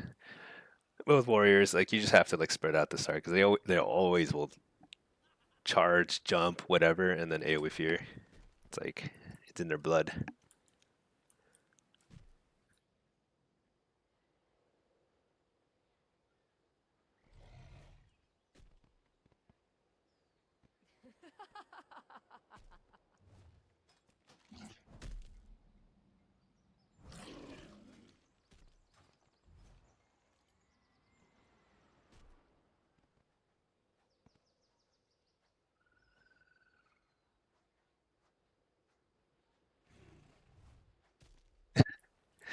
The hunter says that room service came to his door at the start of the match. Room service? This dude's like in a hotel? He's playing on his laptop? Dude, how do you do arena on a laptop? I feel like that's like impossible. Whenever I'm traveling, and I sometimes I'll travel and I'll log into WoW, but I will definitely not be playing arena. I'll just be doing like quests or whatever, profession skills. Okay, this is maybe I should try more Hellcaller.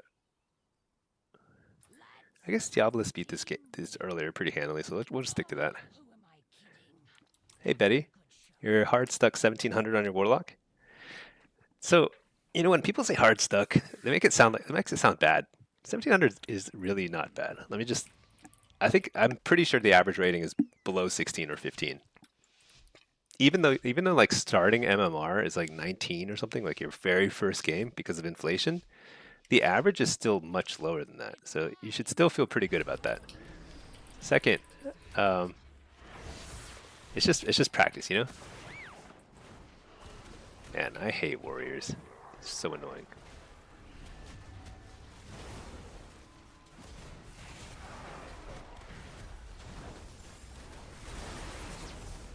AoE stun.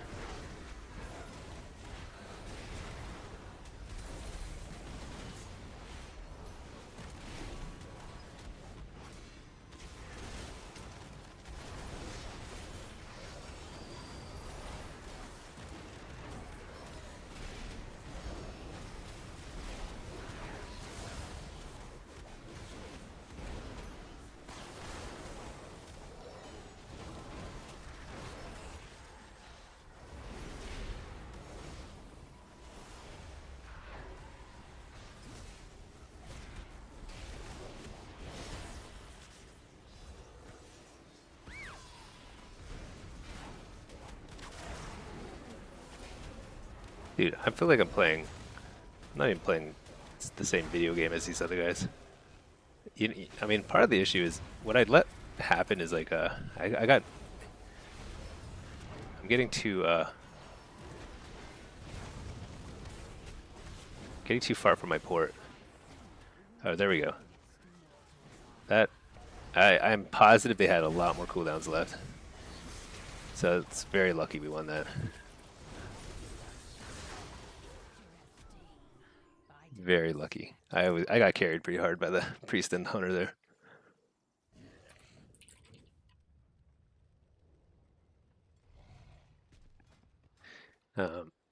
But like when you get gripped like that by a priest, you have to relay your port because they may have a totally different game plan in mind. And you just have to adapt because like once you're gripped over there, you can't like shift back to your old port position. And so I lost the buff for my port which is really, really big against warriors. Like you need to have Abyss Walker up as much as possible, but if you can't port, then you're just kind of like taking basically like 10% more damage. Okay, warrior. This is the same map. Same. This is basically the exact same thing. Um, hmm. Let's run Hellcaller. I think I should probably practice this a little more because I think Hellcaller is also this is probably going to be the better spec next season. It's a little bit better right now, but it's not actually hugely better. Not hugely better. So let's see. This looks good. This is kind of like a weird spec. Usually I want to go freaking donor, but it's okay. I don't need it here. Yeah. So he's gonna grip aggressively again. So what I'm gonna do this time is I'm gonna lay my port right in the middle. So that way, if he grips the other direction, like I'm not like totally hosed.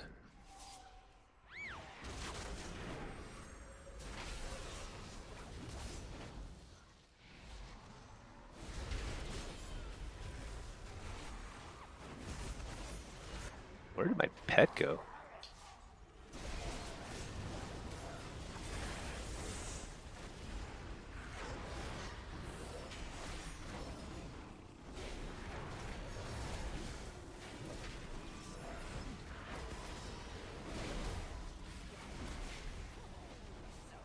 Lay on hands. It's nice.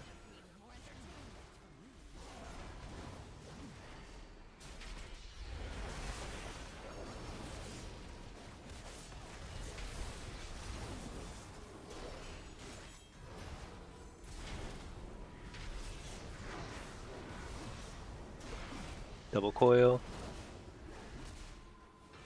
Port.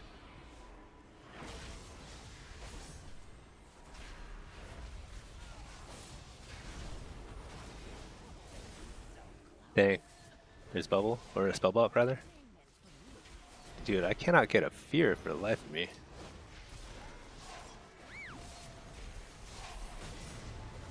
But Malevolence, here we go. We have to get bubble here.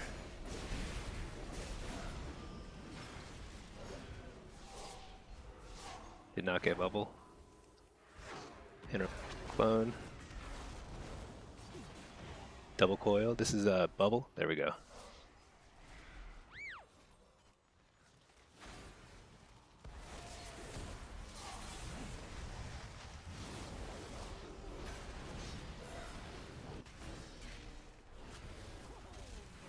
Oh shoot.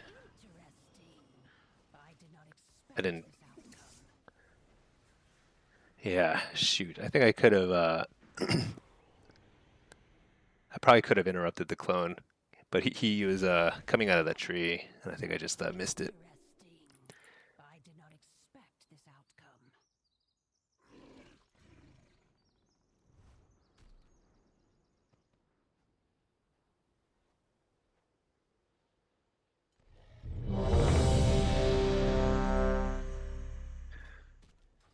It felt like it was going pretty well.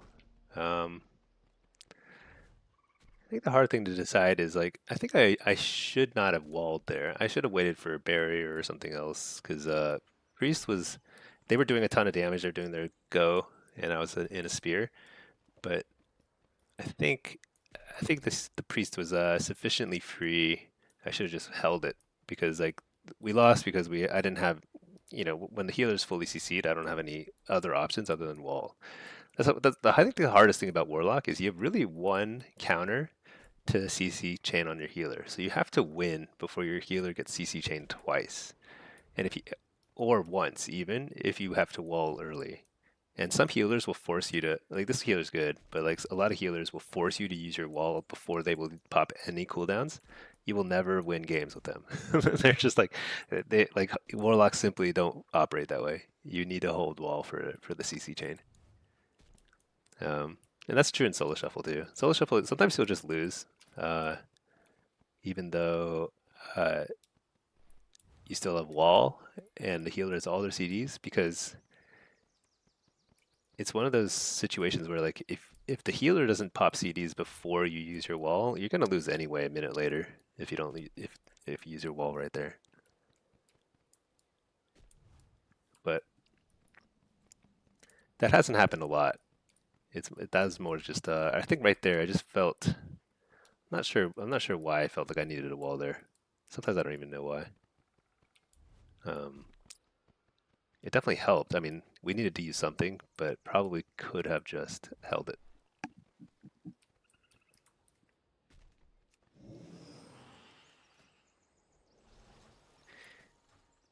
I'm not sure I love Hellcaller either. I think I could have gotten a lot of immolates out regardless. Especially because they were kicking my fears pretty consistently.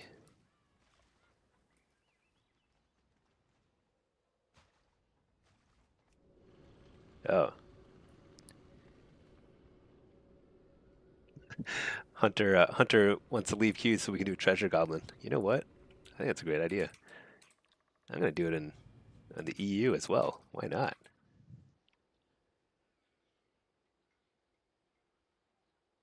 My audio set up for both? I think it is.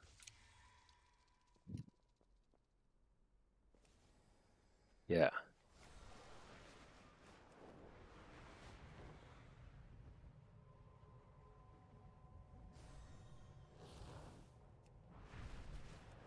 Does it spawn? I assume it spawns at the same time, EU and NA. I don't know. I should probably drop war mode. I don't have. I can't fight on both.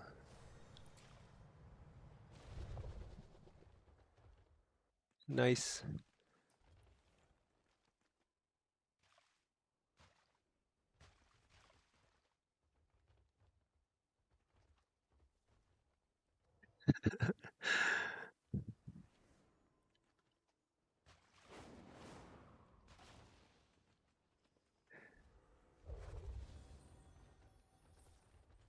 Um,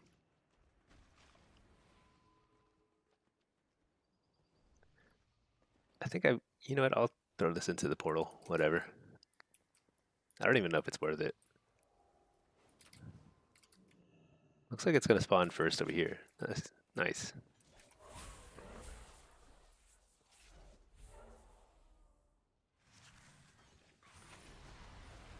Whoa! What? This horde guy. I didn't know you could. I didn't know you had to tag him to kill this horde guy.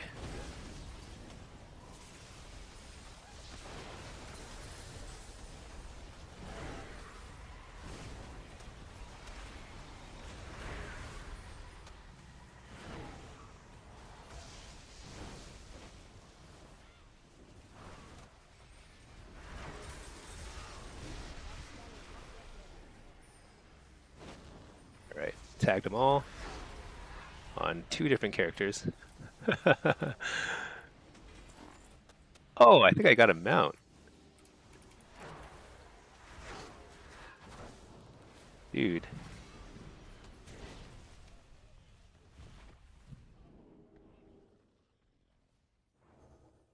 I do not have a Alright, did I get a mount on this guy too? This is my EU character who has nothing, you know? I got something. Heradric Haversack, 36 slot bag. Hey, I just got some sick loot from these goblins. Wait, isn't there another goblin?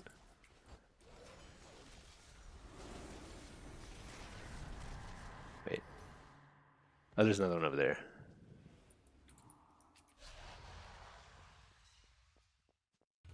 I have to loot these goblins over here too.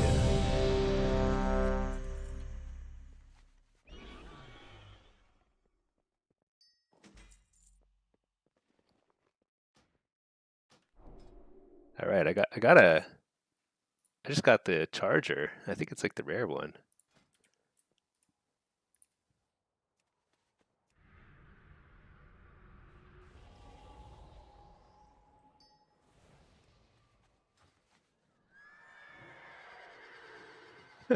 Nice. Alright.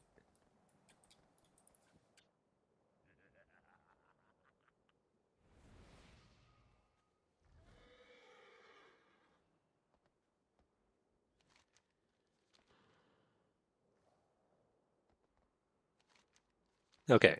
Shoot, I need to pay attention. Ellie Shaman, I need to reflect. I'm playing, yeah, whatever. This doesn't matter. Okay. Hey, it's cool. It looks a lot like, I've got a mount that looks like this I got from like a Diablo event ages ago.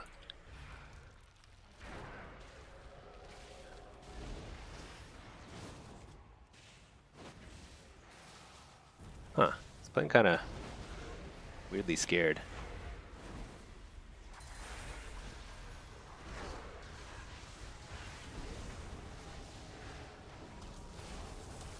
Hoarding.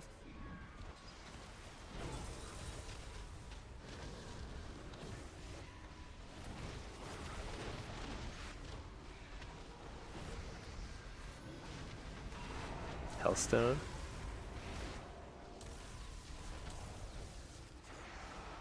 Your healer.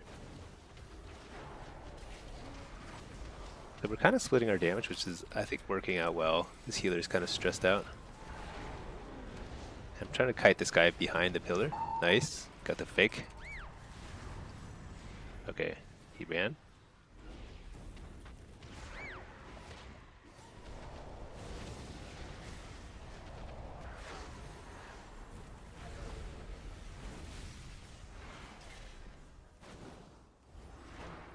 Oh, there's Trinket and Lay. Port. You're the Shaman. Reef your Shaman.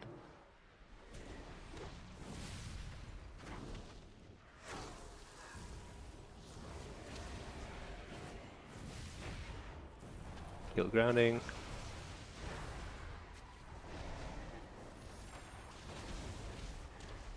Wart.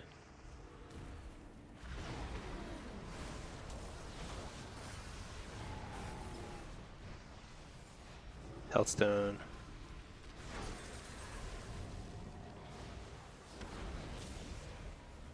You're oh no, that's unfortunate.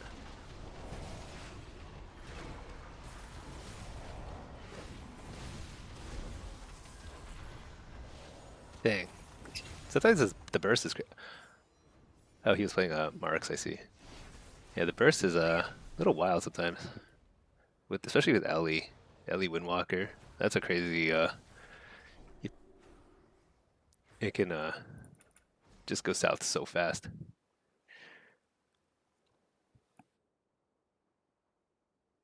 What could I have done? I think I was actually getting a pretty nice rotation of CC out there. So hard to say.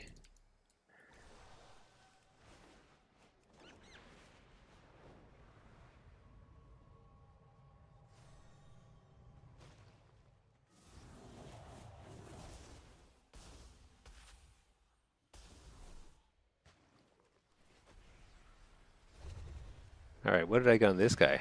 I got Hellcaller mounts or things which... And I got a nice bag, which is an upgrade for me.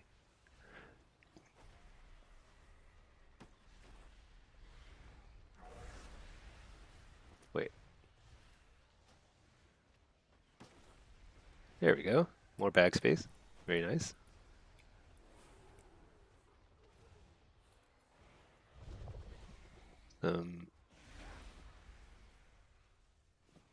Wait, what?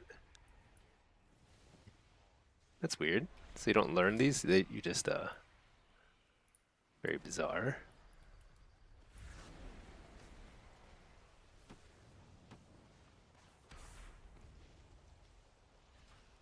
There is no loot enmity bundle. What is this stuff? So bizarre.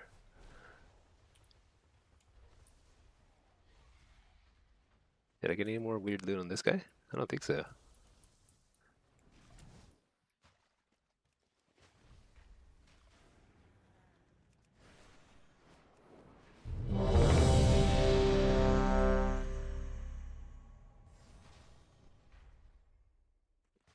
Betty, did you happen to see my Demo guide, by the way? Because sometimes slight changes to a build or your playstyle can actually make a huge improvement in your rating as well. There are a lot of people who've been watching the guide and been like going up a lot.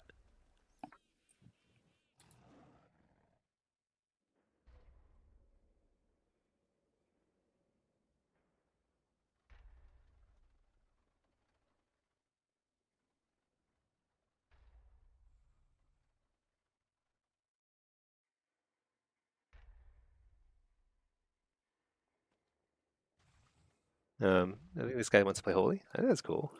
I like Holy. It doesn't really matter. I kind of want to try the cheese thing again, but let's just see what comps we get. Destro's probably fine. Destro Marksman is actually very, very viable. Um, Although I wonder if it only works with certain types of healers. I'm not sure. Don't have enough experience to know.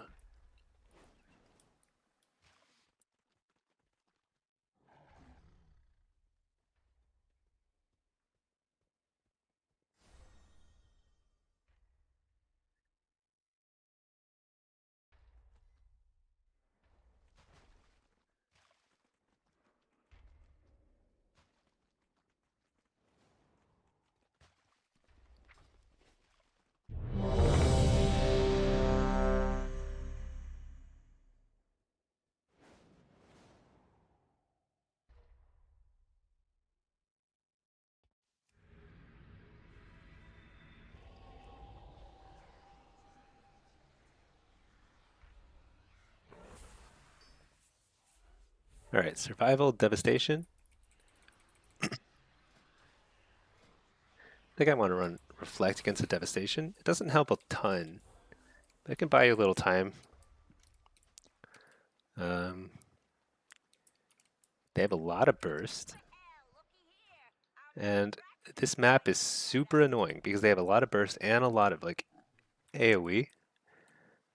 So we have to figure out a way to stay spread out.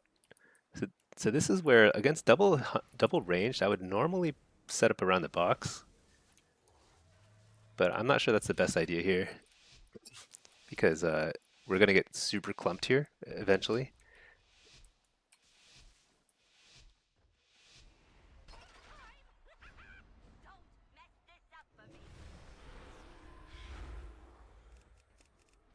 I want to get in the middle, get an early there, early infernal.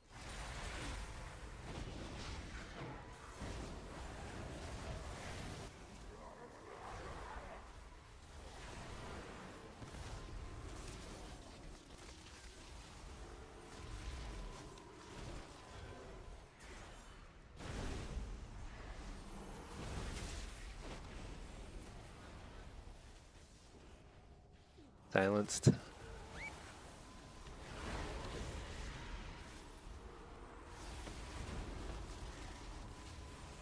Pick the kick. Interrupt the sleep walk.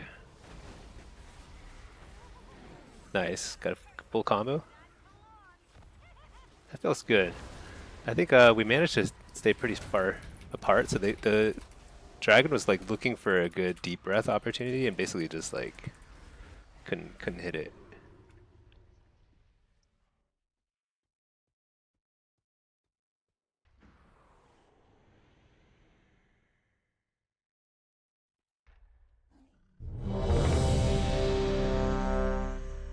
I think this hunter's doing some some like crafting shenanigans.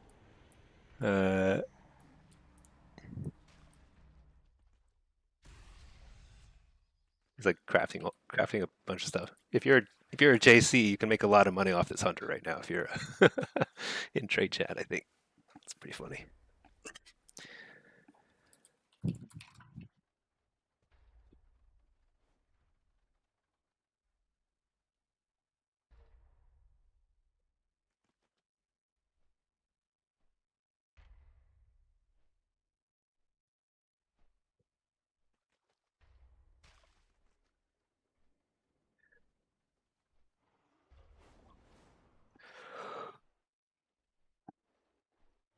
I think the priest probably has only a little bit of time before he's got a jet. So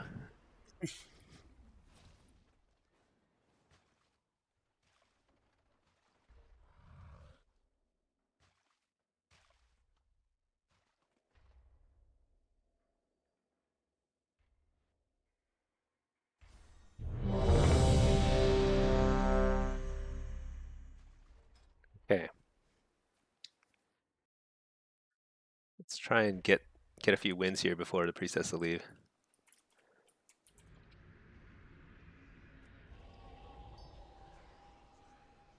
Ellie Windwalker. I think we lost this earlier, but I think we were actually doing pretty well. They just kind of got some pretty crazy burst, which happens sometimes.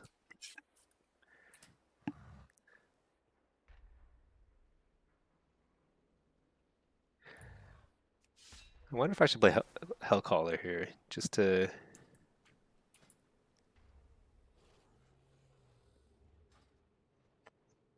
Tough call, tough call. I think Diablos is better with the marksman.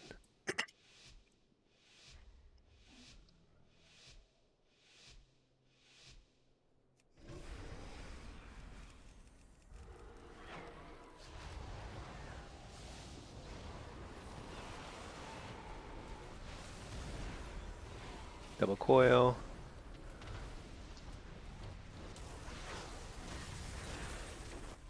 Laying a infernal.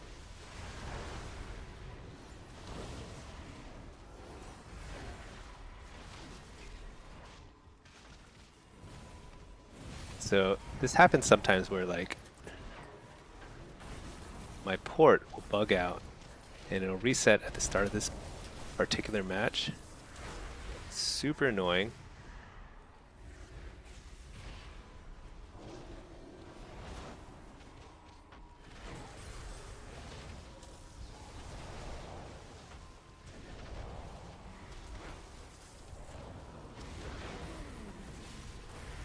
Double coil.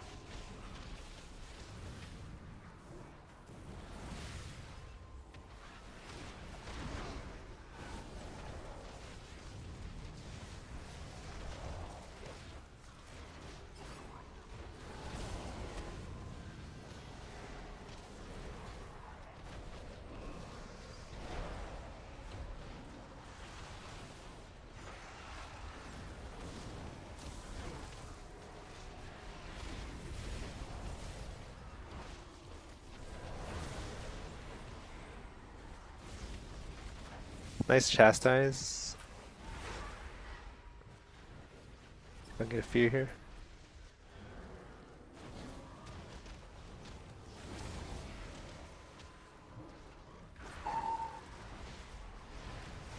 Nice. Got the precog right when we needed it. Otherwise, I think the longer that match goes, the harder it is for us because sooner or later they're going to get some lucky crits. I guess that's true for us too. Sooner or later we're going to get a lucky crit. But actually, you know, I think this feels actually better with the Holy Priest because we don't have a ton of CC. At least not reliable CC because I mean I can't spam fear. I'm just getting trained. But the chastise is actually buying me a lot of time to get fears and other stuff off. So it's kind of like this, that extra little stun is actually pretty big.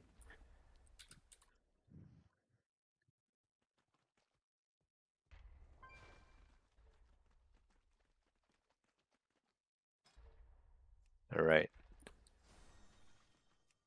See, this happens. I join an LFG, I add people on my friends list, and let's see. Actually, he played both Priest. Priest 3v3, Pug 2200. Just put that. Okay. All right.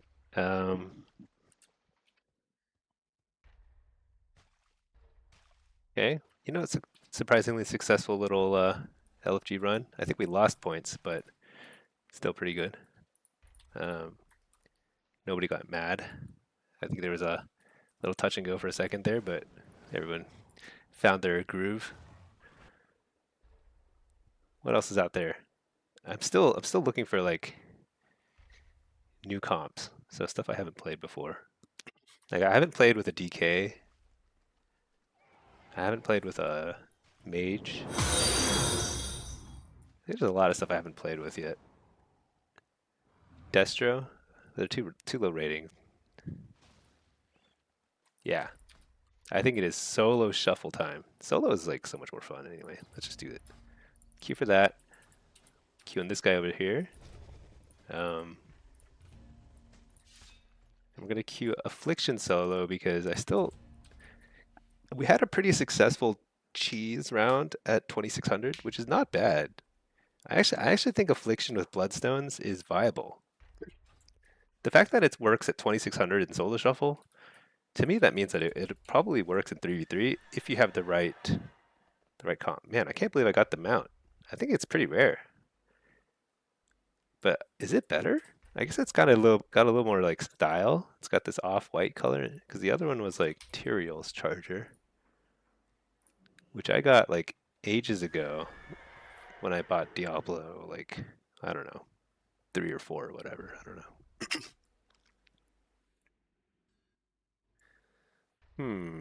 Tough call. I think Inarius's Charger is actually cooler. It looks like it's got a little more style. Yeah, I like it. Hey Crimer, what stats do you recommend for Diabolus, Destra, and Blitz and BGs?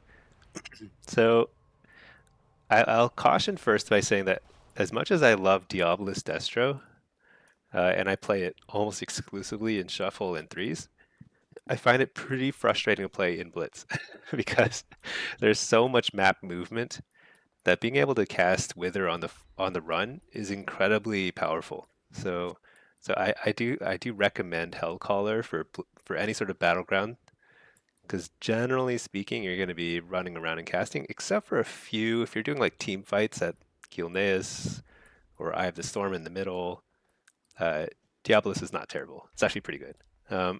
But stats-wise, there's 2 approaches. The first is simply haste versatility. This is the most flexible. You'll do very well. You can climb to elite and higher, no problem, with haste versatility. Same gear set, all 3 specs, all hero talents. So basically, no matter what, you can run that. However, I've been experimenting a little more with giving up a little bit of versatility. And actually, depending on the comp, like depending on how much you think you're going to be trained down during a team fight, you can get away with more mastery and more haste. So, like in the extreme situation, I call the set my bad mastery set because it's unwise, highly unwise. I think in PvP settings, let me just see what it's at. In PvP, it's like insane. 35 haste, 94 mastery, and I think it's like 3 versatility. I think I proc something, so I'm getting a little more versatility, but like you can give up all your versatility, stack it onto haste and mastery, and get like crazy numbers, and you will get like 7 million chaos bolts. It's crazy. However, you will fold like paper. So the reason why it works a little bit better in Blitz than it does in Shuffle is because there's no dampening in Blitz. So healers can actually heal through damage unless if there's like 3 melee who are just going to be sticking on you the whole time and there's no way to kite them, you have to run some versatility. So, but you can get pretty crazy numbers with haste mastery. But my basic recommendation, haste versatility to start with, and then after you after you max out your gear, you can start to branch out a little bit more with other builds. Nemenon, the one thing about Diabolus and Blitz is Cataclysm becomes your best friend in teamfights. Yeah, Cataclysm is nutty, but it only really works on a couple maps. Like Eye of the Storm, everyone is packed into a very small corridor. So like Cataclysm will get you a lot of value. But even something like Waterworks fights at Gilneas, people are pretty spread out. You might hit 3 targets with Cataclysm, but Cataclysm's a little risky because it's Shadow Flame. So if you get kicked while casting Cataclysm, you actually are falling pretty far behind. If Kata were instant cast, is similar to Eli Shaman, Lavaton. Yeah. I think we need more instant cast applications of stuff. I agree. I think I don't know if it needs to be instant cast. It'd be kind of annoying to add something to our just basic rotation. Because the nice thing about Cataclysm is it's pretty situational. You don't have to use it ever, but it's not bad. I mean, I use it in 2 situations. I use it in Blitz team fights, and then I use it when like a team is like hugging a pillar. You can Cataclysm right behind Oh yeah, I'm at affliction right now. But like you can cataclysm like right here behind like, and it'll hit people behind the corner too. Crimer, you understand? Thanks for the perfect answer. Oh yeah, no problem. Happy to answer any questions you got. I think one of the really wonderful things about WoW is it's a complex game, which means that there's a lot of flexibility. So you can, depending on what you're doing, what your playstyle is, what you want to accomplish, you can play a much tankier build, or you can play a higher, like a more glass cannon build, and they can work in different situations. There's a lot of that adds a lot of variety to, especially Blitz. I think Blitz you'll have a lot of variety, a lot of fun. Um, threes, threes. I mean, there's essentially no variety in the gameplay. Uh, it's fun. I think threes is actually pretty fun, but LFG is really annoying. Like looking for groups is really annoying, and there's no variety. It's like everything is the same. Everyone plays mage, warrior, or double melee, or double caster. That's it. But Blitz, you get like crazy comps sometimes. Sometimes you get like 6 boom kids in a game, and they're like, just like, it just feels insane. Like there's so much damage. And you have to kind of like adapt to that. Be like, okay, how do we, like, we can't count on winning a team fight now. So how do we deal with that? You have to play around it, you know. To play around the off nodes and things like that. Okay, let me send this guy into a follower dungeon so that he can stay in queue. And this guy is, what is this? So this is my EU alt. We're only 2k on this alt in Destro. I am Destro, right? Yeah, I'm Destro. Destro 2k. So this guy doesn't have multiple gear sets. I just have the one. So we're just going to run it. This is a haste versatility set.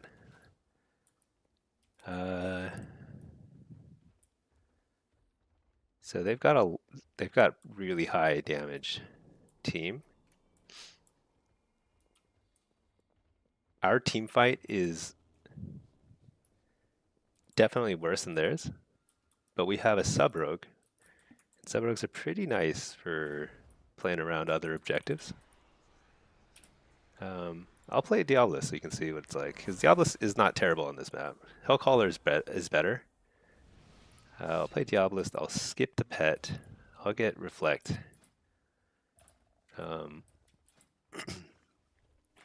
Let's see. What else do I need?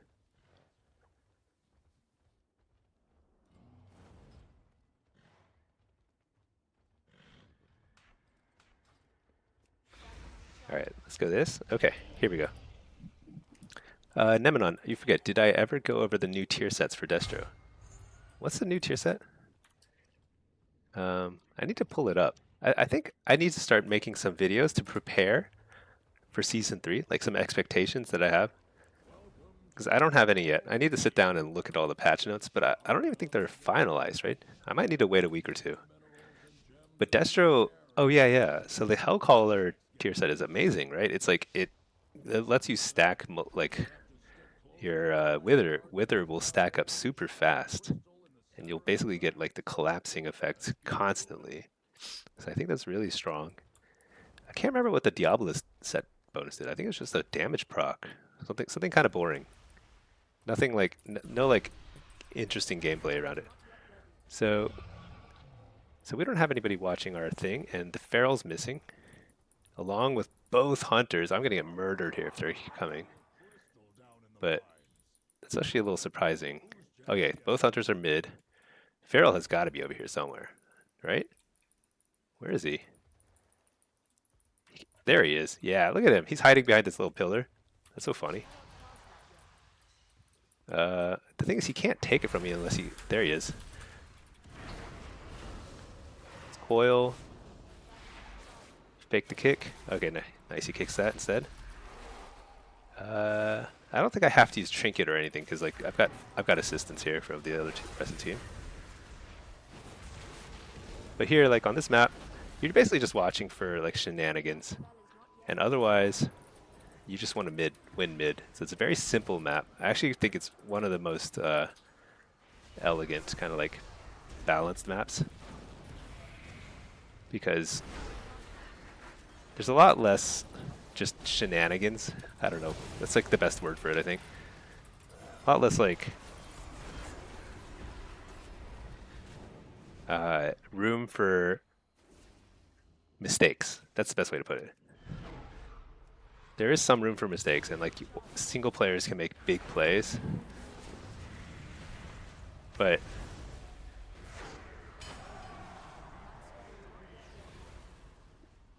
if you simply win the middle, like win your team fight, win at the objectives, very simple. Uh-oh. Then you'll win the game, and that's I think a nice feeling. Whereas like some other maps, it kind of feels like, oh, they've got a Pres Evoker, so they've got a flag carrier advantage, and it feels like you're fighting an uphill battle the entire time, even if you're winning your fights. Let's see, Nemenon. Malevolence gives 2 stacks of backdraft and makes Wither do more damage. Yeah, it's like I think Hellcaller Affliction is starting to look really good, because Hellcaller already is pretty nice with the extra stacks that the new set will give, but on top of that, it's crazy. I think you're going to get 3 stacks of Tormented Crescendo, which is your instant cast Malefic Rapture. I'm going to die here. I think the same hunter has been just sniping me repeatedly. I think I've got to put him out of his misery if I ever get the cast again. Gonna double coil into blast. Oh my gosh, he lived? Wait, there he is. Hellstone.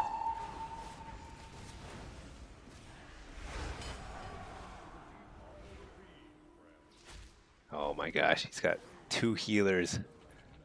Alright, whatever. We won the game.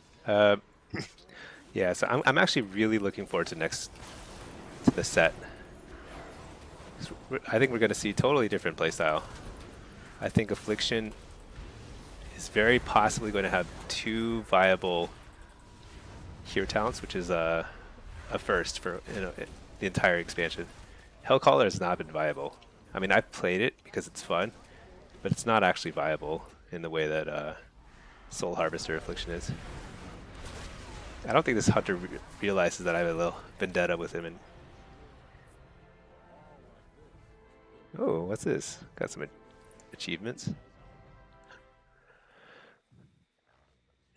Nijito, are people going to play Hellcaller next season for Affliction? I think people are going to try it. I'm going to try it. The set bonus looks good enough, and I think that some of the changes they're making, like giving you more instant proc Malefic Raptures, that changes your burst a lot. Because right now, it's very hard to burst as a Hellcaller.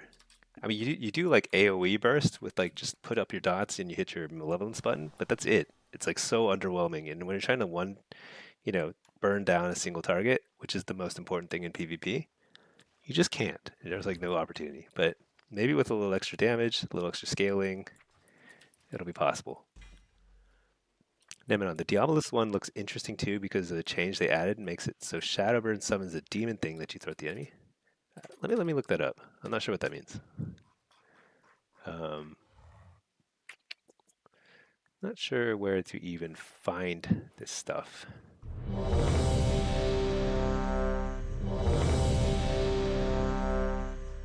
Where do I even find this stuff? News.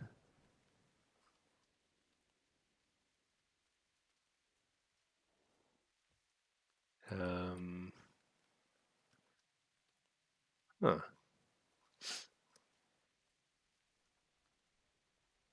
So I don't think the 11.2, there's no patch notes yet, as far as I can tell. It's all like, kind of like data mined or whatever. Let's send this guy into a follower dungeon, since it seems like my other guy's queue is going to pop soon.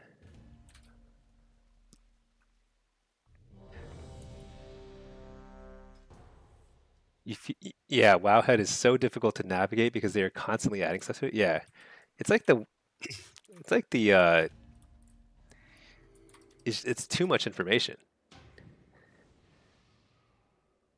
I mean, even if you go to like the, you know, like a news website like the New York Times, like it doesn't have as much news as Wowhead. And I swear, there's not as much stuff happening in WoW as there is in the world. But like to find, like if you read an article and you're like, okay, that's cool, I'll come back to it later. Like it's got the set pieces and stuff.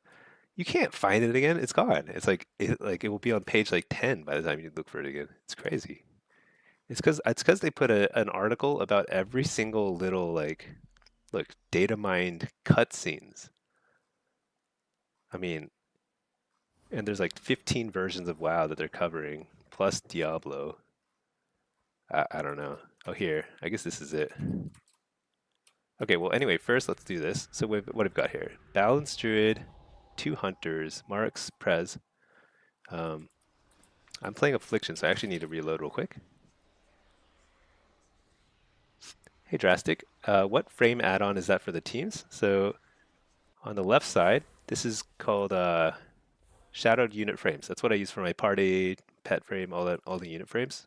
Shadowed unit frames. You can get the, if you go to my if you join my Discord, you can get the import code if you want the same appearance. I just keep it as simple as possible, basically. And over here, this is Gladius. Gladius is like a must-have add-on for what should we call it? For Arena. Okay, let me think for a second. Let's see, Crimer. What about some hybrid? Let's say Jules with Haste Mastery. Rest. Yeah, you can absolutely do that, Crimer. I think with stats. Oh shoot. You can do a lot of like customization. Okay, so I'm running. I'm running a very terrible gear set. But you know what?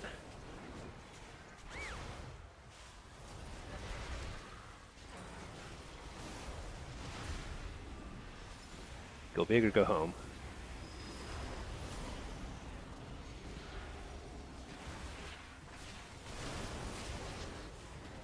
Look at the damage meter though. Even though I'm gonna lose this game, that's what it's all about. It's all about the damage meter.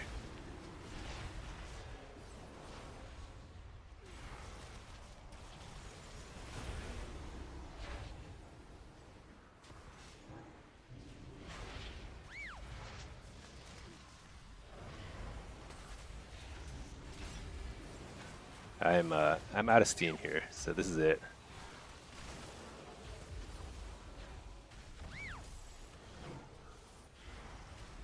Either we win here.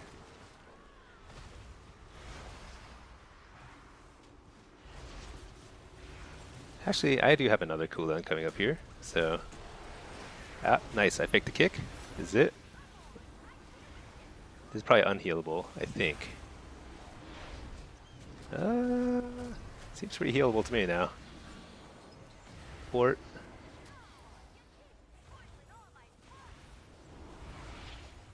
Oh shoot, I missed my kick. That's not good. Oh my gosh, was he literally oh my gosh, he was at 0% health. I think it said 0, right?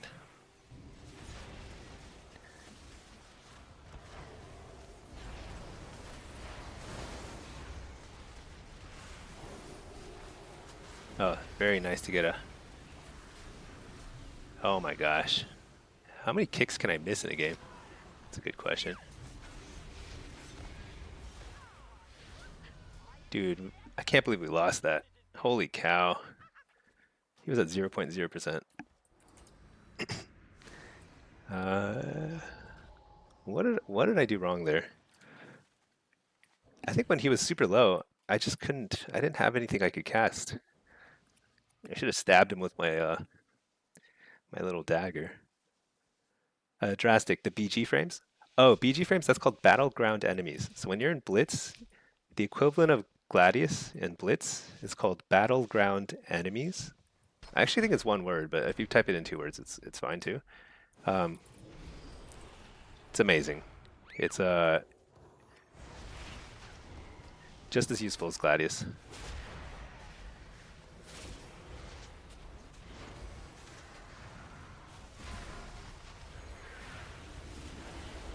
Oh, I forgot I have a really obnoxious macro.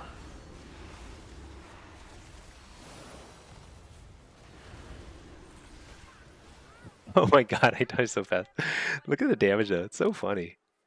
I need to turn off the raid warning macro. It's probably annoying the hell out of my team. Wait, what? Oh, I have it on a dark layer probably.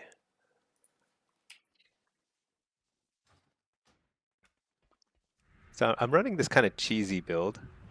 This is 2600, so it actually worked pretty good the other day. This time not so much, but I'm doing crazy damage. It's super fun. I highly recommend doing this.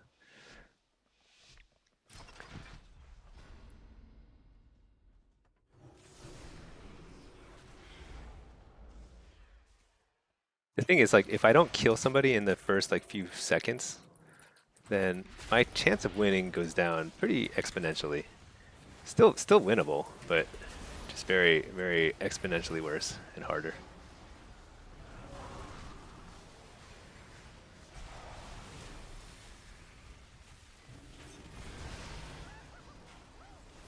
I should not die there though. I mean, I walled. I think he's got to use a cooldown or something. That's insane. That's okay. These are really fast-paced games. How did I lose? I did the most damage. Nemenon? Yeah, exactly. Prop Pally, what do you do when you hit a loss streak? Your last 4 shuffles have been 2 melee and Fistweaver. Yeah, it's like it happens. I mean, if you watch my stream, I'll go anywhere from 6-0 to 0-6, and you just roll with it. You know, sometimes you just lose. It's okay. Can't win them all. In fact, sometimes you just lose them all. Sometimes the best thing to do is just to stop for that day, you know? Be like, it's not going to happen.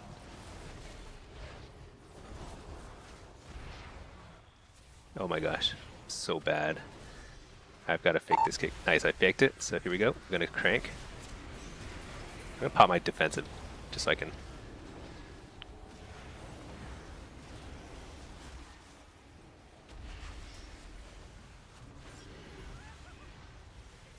We're just going to... Oh no, interrupt. Shoot. We got him. Nice. Yeah, see? This build is so fun. Let's see, Nemenon. 2 hunters and a feral versus warlock. It's an exciting matchup. Oh yeah, you know, I'm like, I think that's why each of these rounds is like super short. We're just like, everyone's murdering each other super fast. The only thing I can do is like try and do more damage than them, because like I'm cloth where, you know, I die fast. Nemenon, you swear whenever you watch a lock streamer play shuffle, they lose most of their lobbies. I don't know. I sometimes so there's 2 things. First, I play noticeably worse when I'm streaming because I'm like talking about irrelevant things and whatever.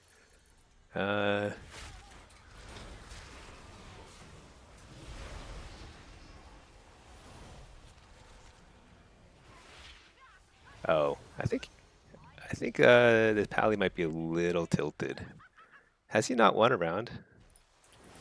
Oh, I see. The Pally hasn't won a round. That's too bad. I don't even think he was playing that badly. There was just the one round where I feel like he didn't use a cooldown that maybe could have saved us, but we were really close that first round. I think that first round we could have won. I just I would have to look at the replay and see like what I could have done to weave in all we needed was one more cast of anything, and we would have killed that guy. Oh, he's back. Maybe I don't think he DC'd though. He was just AFK. Maybe like he's like I need to smoke or something. I don't know. I'm gonna wall here because I think I might die.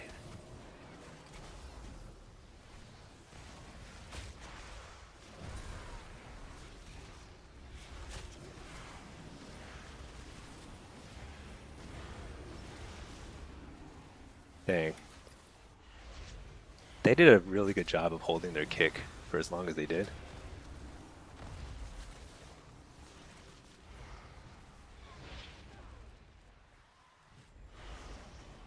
I'm gonna lay my port here, just in the open. Better there than nowhere, so Oh, shoot. Oh, I missed my kick, but it's okay.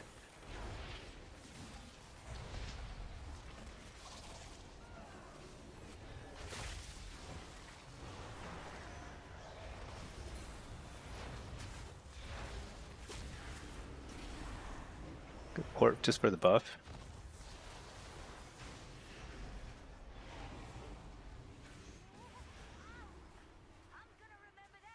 So what happened? I guess this was a healer difference kind of game. But I swear I could have won a game with the Pally. He was not bad. It was just unlucky. Unlucky. But he probably just wasn't ready for how much damage I was taking. Because I'm running bloodstone, so I don't have health stones. And which is a major risk. A major risk. That's a boomkin, not a feral. That's not so bad. It's just a high damage lobby. So in a high damage lobby, the more aggressive healer is going to win. You just have to you have to go through every single cooldown as quickly as you can. And simply, you just assume that, let's see, how long was each round? 2 minutes 44 was the longest one. That was the first one. 1 minute, 1 minute, 120, 55 seconds, 130. So like, it's like if you're not chaining your CDs constantly, you're gonna lose because you're gonna reach the 130 mark, and the other team will have used every cooldown, and you'll have used only some. You'll just have lost by then. So solo shuffle can be crazy sometimes. I think they need to increase everyone's stamina again because the pace is a little too fast. Like every single round is like a minute long. You know, that's insane. Have I tried Bloodstones with Destro? So only a little bit. The problem with Bloodstones with Destro, it might work, but the problem with Destro is it's a little less easy to line up your burst perfectly, because you need to, the way you really kill somebody is you get the Ritual of Ruin proc, and Ritual of Ruin requires you to spend 15 soul shards. And that's a lot of soul shards to get through. So there's no way to like jump in and do instantly as much damage as you want.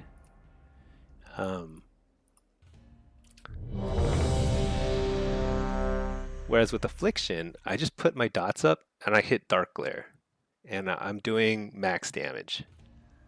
So it's a lot easier to actually ramp up as Affliction than as Destro, which is weird because it's never been like that in the past as far as I can remember. Affliction usually was like more of a ramp class. Usually you need to you needed your agony to get to like max stats or something, max stacks or whatever. But that's no longer the case. So that's why it's a little harder to make Bloodstones work with Destro as far as I can tell. We should start a petition for them to unnerf Ritual of Ruin. What was the nerf? Did they just make it so you need to spend more shards? I think it used to be 10, right? I think in Dragonflight it was like 10 shards. It was so good. Maybe it's 12. I don't know. It was definitely less. Because right now it feels like you need a lot of time to get Ritual of Ruin ready. Used to be 10. Yeah, that's right. Destro is still pretty good, but it's I think every other class in the game can basically do their max damage output by pressing like 2 buttons, whereas Destro needs to press like literally like 10 buttons, and you're limited by the number of shards you have, so it's quite annoying. Bring back the 4-piece that drops Infernals with the stun. Yeah. I can't remember if Destro has had an interesting 4-piece in a while, though. I feel like a lot of the Destro tiers sets are simply a little extra crit or a little extra damage. Just really boring. Nothing exciting. Okay, let me reload real quick. It's funny, over the course of this X pack, they've nerfed so many Destro talents. We've lost so much since Dragonflight. Yeah. I think that's right. I don't know. It just feels like Destro's fun. So what is this? Frost Mage and 2 melee.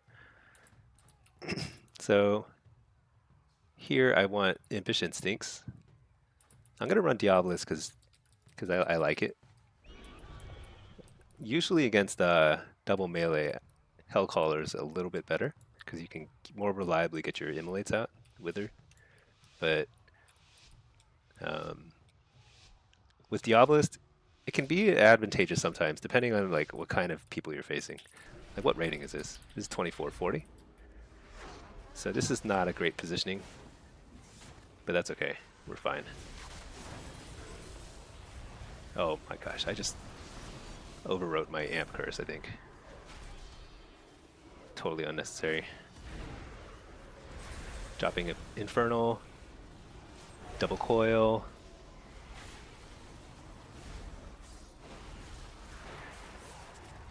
Oh shoot, I missed my kick. Port. Oh, that's a sub rogue. I thought that was an assassination rogue. I was like, why isn't I able to cast? Oh my gosh, I'm so bad. I could have killed him.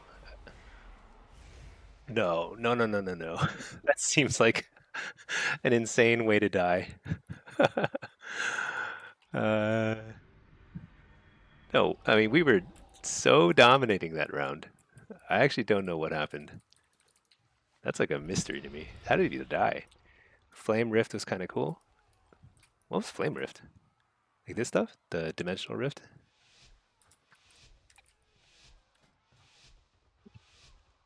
I'm going to take another ward here. I actually still don't know how... I don't even know where the monk was when he died. That's weird. He was just... Maybe he was just kicking them in the face. Interrupt Poly. Double coil. Fake the kick. Fear the... Fake the kick. Oh my gosh. I faked that kick, right? For the record.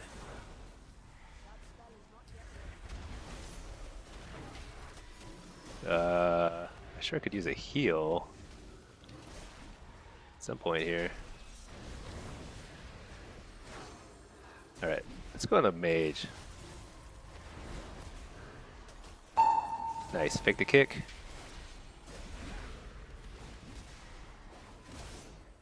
What? I swear I'm faking these casts and they're just like, they're not faking. I think this happens to me on EU sometimes. I think my ping on EU is like a little bit slower.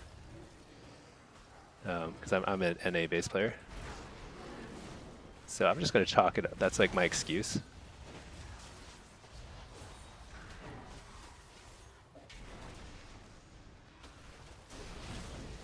Alright. Nailed it. There's a 4-set that added new flame rifts to rifts, which did mega pump at the end of Dragonflight. Man, I played a lot of Dragonflight. I just honestly don't even remember. I think some of the set bonuses when all it is a damage proc, and it's not like giving you a instant cast version of something or something fundamentally different. I just don't remember them. Sub rogue mage.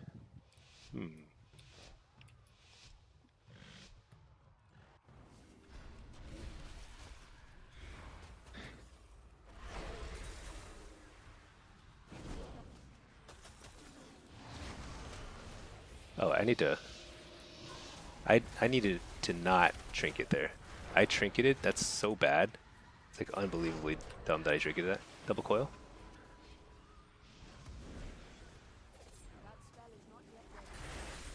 AoE stun.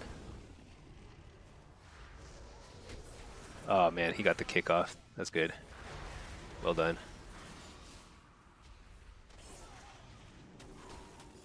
I guess I should have walled there earlier. So when it's a kick weaver like this, I like to just go on them. Because they simply do too much healing and damage.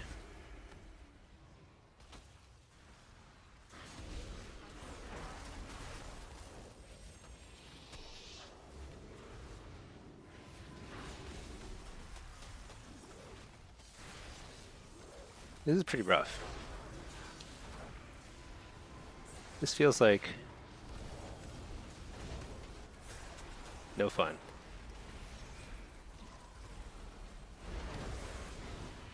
But that's what you do. You make him run away, and then you blast his teammates.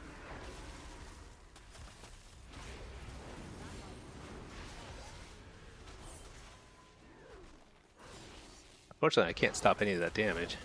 Double coil into blast. Oh man, I missed my kick.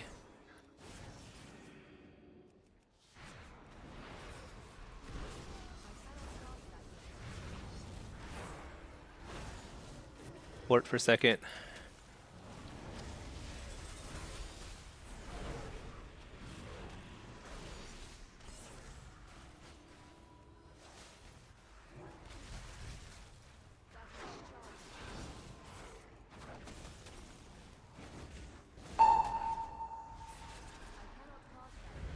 All right. See, that's how you play against it. In twos, Mistweaver monks are insanely dominant to the point where it's like I don't even like try. It's like impossible to beat them. But in threes, you can beat the kick weavers only if you are aggressively CCing them, or more better, which is better. In solo shuffle is like instead of CCing, you just go on them, force them to like run away, and then they're not doing any healing and they're not doing any damage.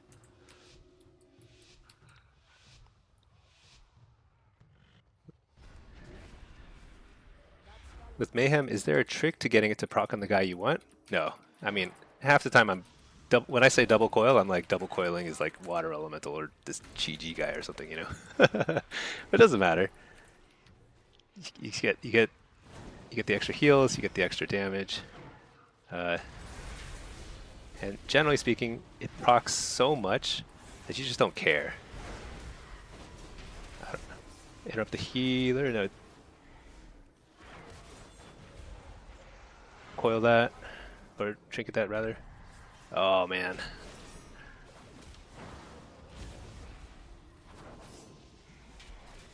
Shoot, I tried to fake for so long. He finally kicked me, and I didn't fake it. I didn't even try to fake it, and I got the precog there. That's like kind of like basically this how this game is going. I'm on wall.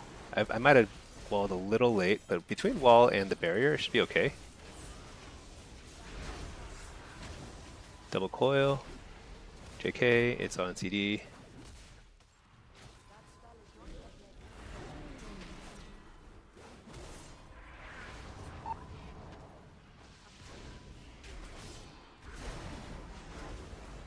Double coil this time.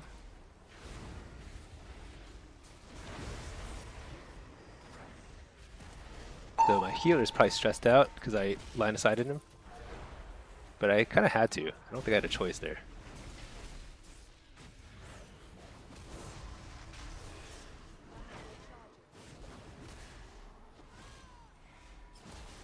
See, I think in NA, I swear I would have I would have gotten a precog there. Instead, in EU, I'm stuck hard casting since I got interrupted. Oh no. I don't think I played that very well. I got interrupted at some pretty key points. I think those were winnable rounds though. It's too bad. Appreciate me answering all your questions? Oh, happy to. I love answering questions. That's why I stream. You know, one of the funny things is I just started, this here is an APM counter in the corner.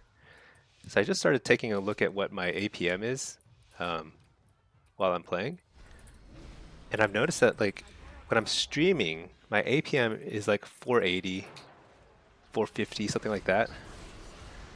When I'm playing in the evenings off stream, I think I can port this, no problem. My APM is more like 550 to almost 600. I don't think I ever quite get to 600. Not quite good enough for that. Double coil.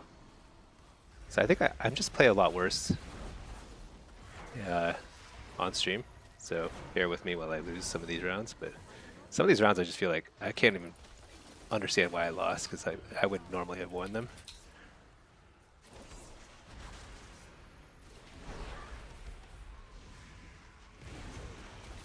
Interrupt the healer. I should have trinketed there, because I interrupted the healer. I had a bunch of soul shards saved up.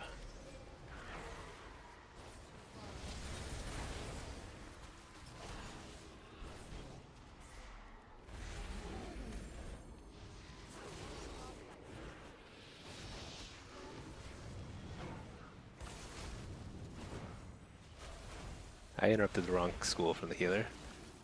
I'll wall here, because I think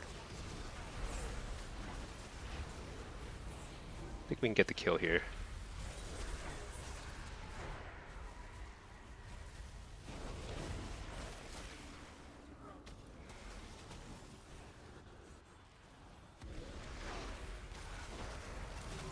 There we go. Hey Fjern, how can you get precog when people seem to kick the instant you cast? You have to like precog, you have to fake super faster. So everyone is a different kick style.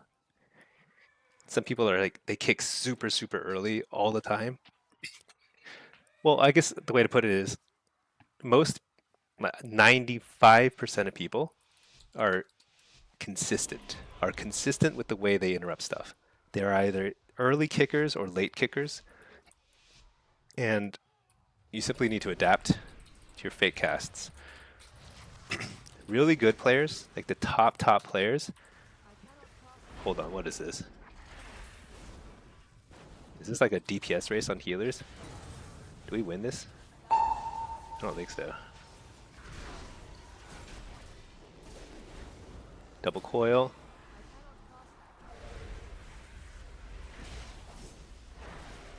Oh, I trinketed to try and finish him off quickly there.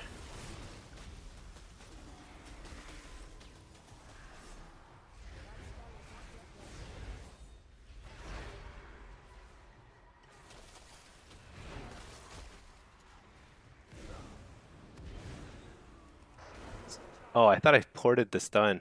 Shoot, that's not good. Oh my gosh, I'm out of combat. That's how not good that was. But that's okay. Just get a few chaos bolts and it's all good.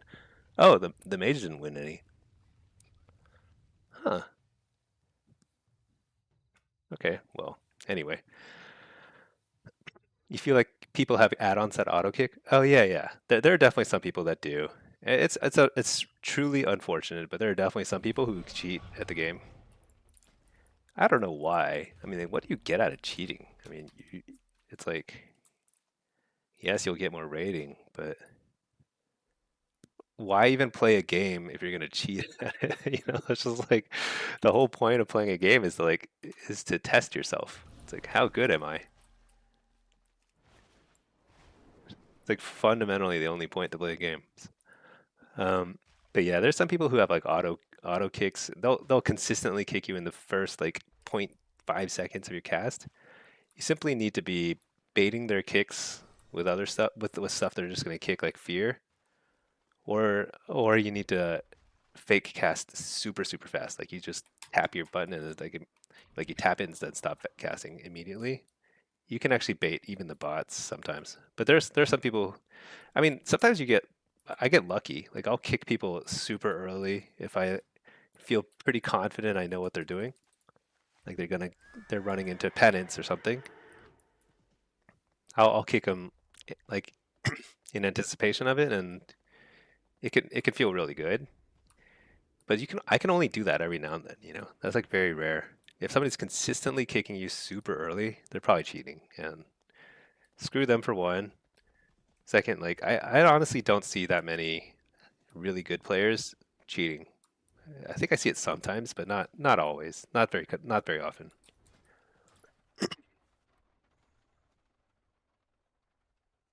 Oh, excuse me. So yeah, I wouldn't don't stress about it too much. Some people are bad actors, and don't let them affect you. Anything interesting out there? Marks, Ellie, what's my rating? Oh, we dropped a little. 22.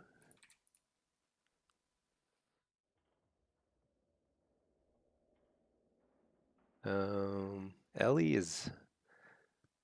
I've never had much success playing with an elemental shaman, even though I know that's like a legit comp.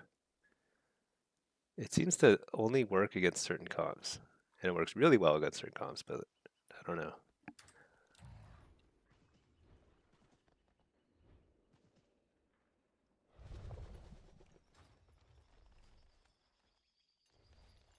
I need to get some guild signatures on this guy. Hmm. I don't know how to do that on the European servers.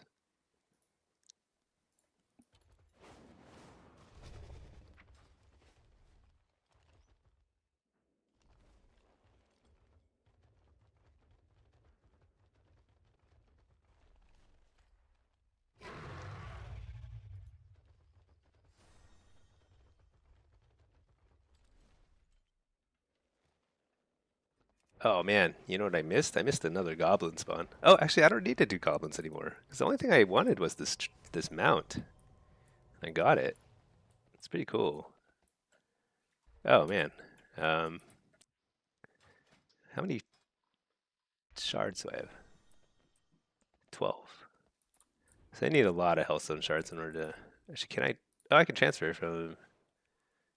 Inky's got a few. All right, nice, nice. I have 12, 21. I don't really want anything else from this guy because all you can get are the like whatever you call this tier 2 transmogs.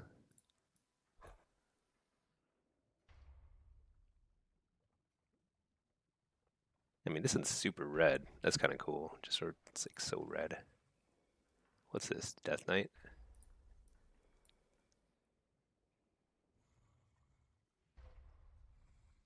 I got the Evoker set because like maybe I'll play Evoker someday. This one's like there's no red at all. It's crazy. Very red. I think monk sets are just kind of cool. It's like this ninja thing. Hey Lunar Tides, what PvP talents am I rocking lately? So in as affliction, I've been messing around with bloodstones. It's wild. You can like a lot of damage meters when I play with bloodstones are like look at that, literally double everyone else's.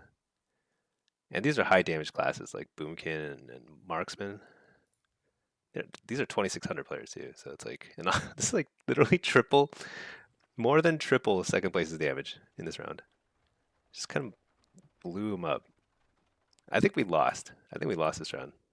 Yeah, because the healer unfortunately went 06, but you can do crazy damage with bloodstones. But generally speaking, the guides, I would still stand by everything I said in my guides for affliction, destro, and demo. Just check with yeah. I'd say this is a little bit gimmicky. You're trying to win in your first go, so this leads to a very fast-paced gameplay. I find it pretty fun, but I haven't really pushed past. I think I'm like 2600, and I've definitely been higher with a more standard build. It's just that you need to kind of play just more consistently over a longer amount of time. That's pretty fun. That's just for affliction though. For destro and demo, I'm still playing pretty standard stuff. Like demo, I'm still running Fel Lord and Impish Instincts in most of my matches. Against casters, I'll throw on another ward or Soul Rip or both. Destro, same thing. Impish Instincts and like either Reflect, yeah, like this, Reflect or Soul Rip. Sometimes I'll replace it if there's double casters. I'll run Soul Rip instead. But otherwise, pretty standard. And this is also like this is a question: do I ever use Gateway Mastery as Destro? Never. Well, On Temple of Katmogu in Blitz. That's the only time. Because on Temple, you actually do need to go up and down quite a lot. So the lowered cooldown is especially helpful on Gateway. And it helps everybody on your team because your whole team needs to be going up and down quite a lot to pick up orbs as they drop and everything. So it's actually nice. But I've never liked it in solo shuffle. Maybe I think it could work in threes if you're really coordinated with your teammates and you're like, okay, now let's relocate. Let's go over here. And your whole team takes the gateway.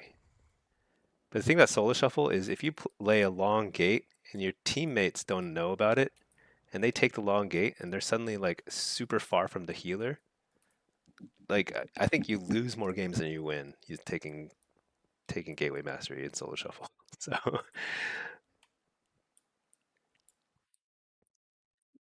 Neminon, you always run gateway mastery against double melee?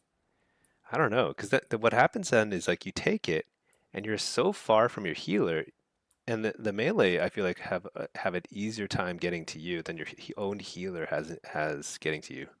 So I feel like I actually die more when but I don't play it much. So maybe I need to try it again. You don't have to set the gate in Africa, just the shorter CD is really nice. Oh, I see. That's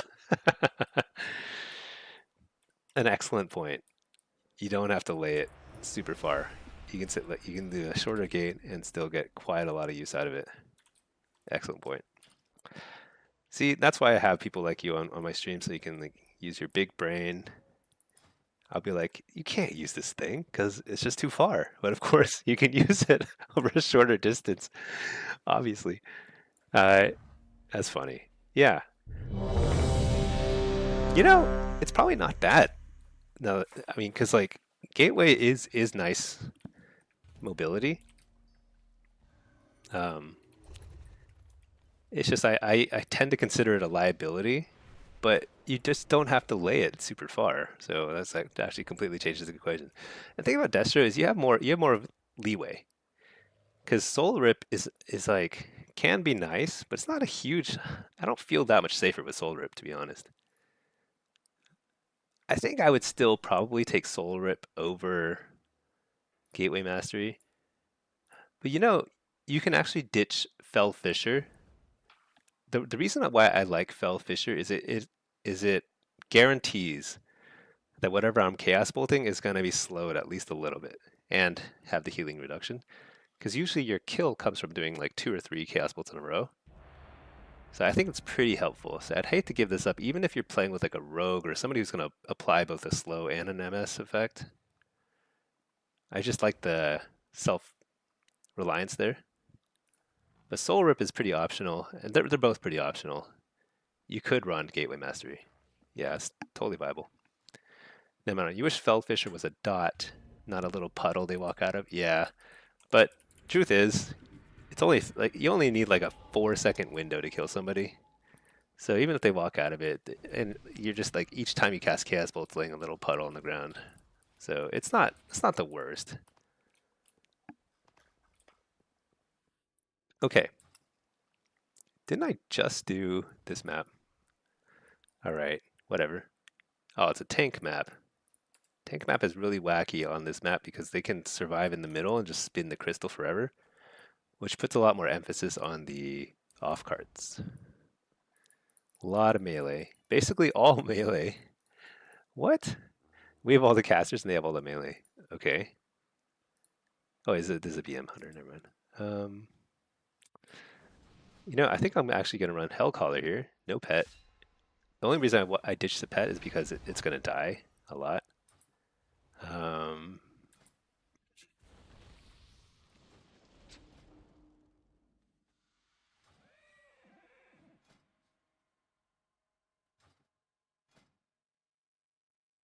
You know, I should just run Gateway Mastery, because actually a long gate is helpful on this. We're probably going to want to get around it as quickly as possible. I'm going to want double Burning Rush stuff. I think the rest is okay. This is kind of wacky. This is not really helpful. Maybe this can be meaningful sometimes. This can also be meaningful against like this many melee. Okay, let's run this. Let's sack the pet. Let's do it. Hey, Altrario, how do I feel about tanks and blitz? I think they're fine. I I feel like tanks should not be able to queue solo shuffle because they really have no place in solo shuffle. They're all they do is just less damage. They're just a worse DPSer and like categorically worse. They did solve the like tank like I don't know what you call it. The cheating tanks, the prot pally cheaters. They fixed that. Looks like everyone is mid. But the reason why tanks are not so bad in solo shuffle. Oh my gosh, I don't have Cataclysm keybound. I keep forgetting. This is my EU alt, by the way. So some of my keybinds are super janky. Well, I don't have Rain of Fire keybound either. Are you kidding me? Not that I should be Rain of Firing, but like I was just trying to spend some shards.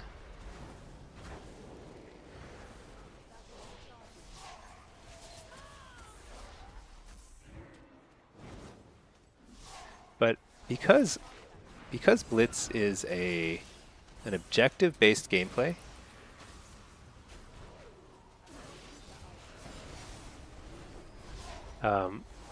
tanks can play the objective, and it's fine. Totally effective. They can spin nodes, they can guard bases, they can carry flags, they can do things that make that make it make sense that they have tank abilities. I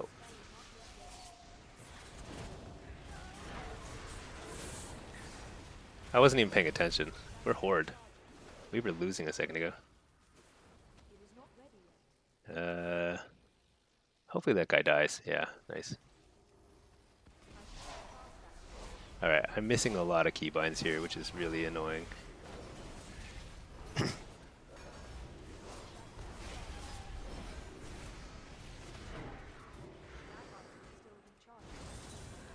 But I mean, I don't think that they're necessary. Like, you just don't need tanks. So, for pure like competitive integrity, it's probably better if there weren't tanks in general. But like, I don't have a problem with them playing Blitz. On some maps, they're a little less useful.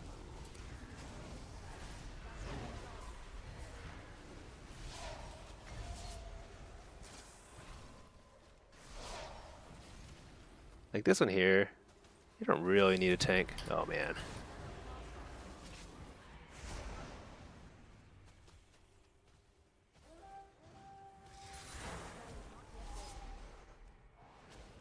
But so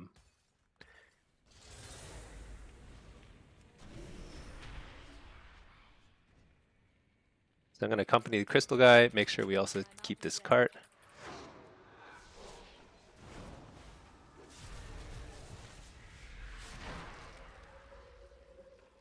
All right.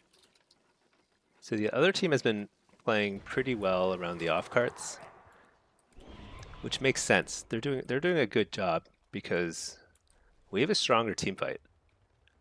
We've got the Ellie, we've got the Mage, got the Destrolock. Hold on. Yeah, now is not the time to keybind stuff. All right.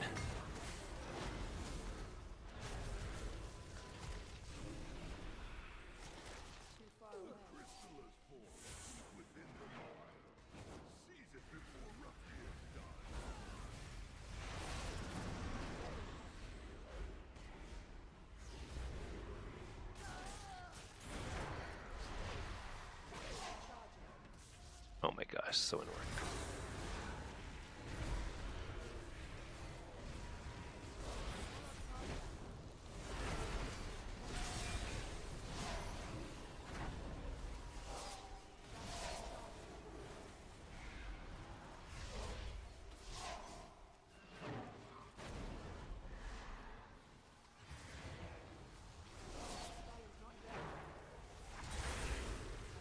Oh my gosh.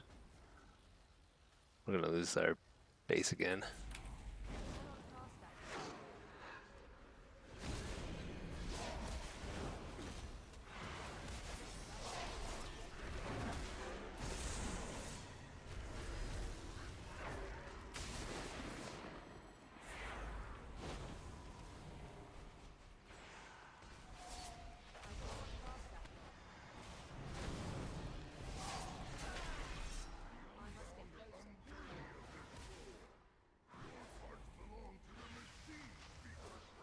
It's actually amazing how badly this game is going for us. The thing about playing Destro is I have to be in the middle on this map. I don't really bring a lot to the table otherwise.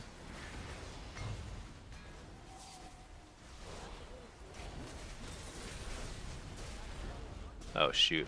Being dead though is not bringing a lot to the table dead either. Oops. I should have played a little bit safer there.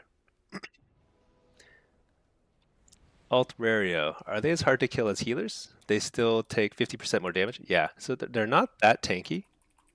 However, they're pretty good because they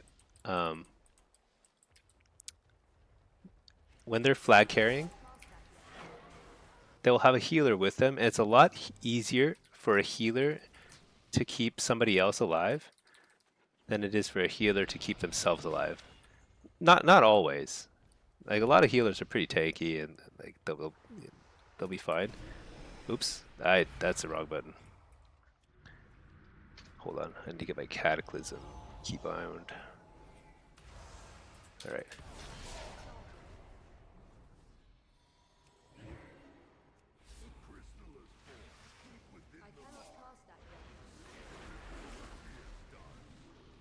I'm trying to ping my team because we really need to not stop losing our carts to the same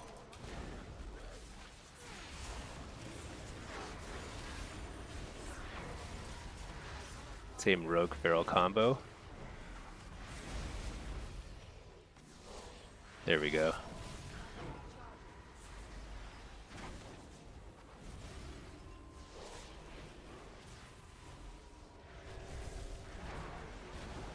But now we can't lose the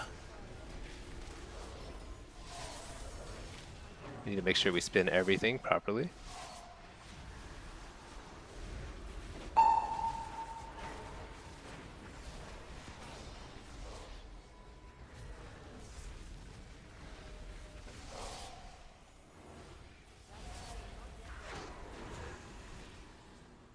Oh man, we're gonna lose this card too.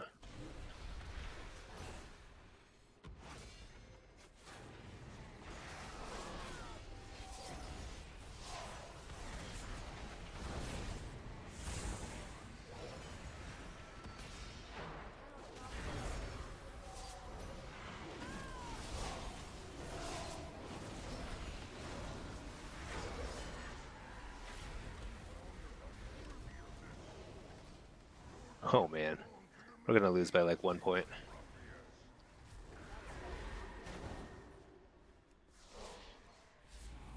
Everyone's running to the next cart.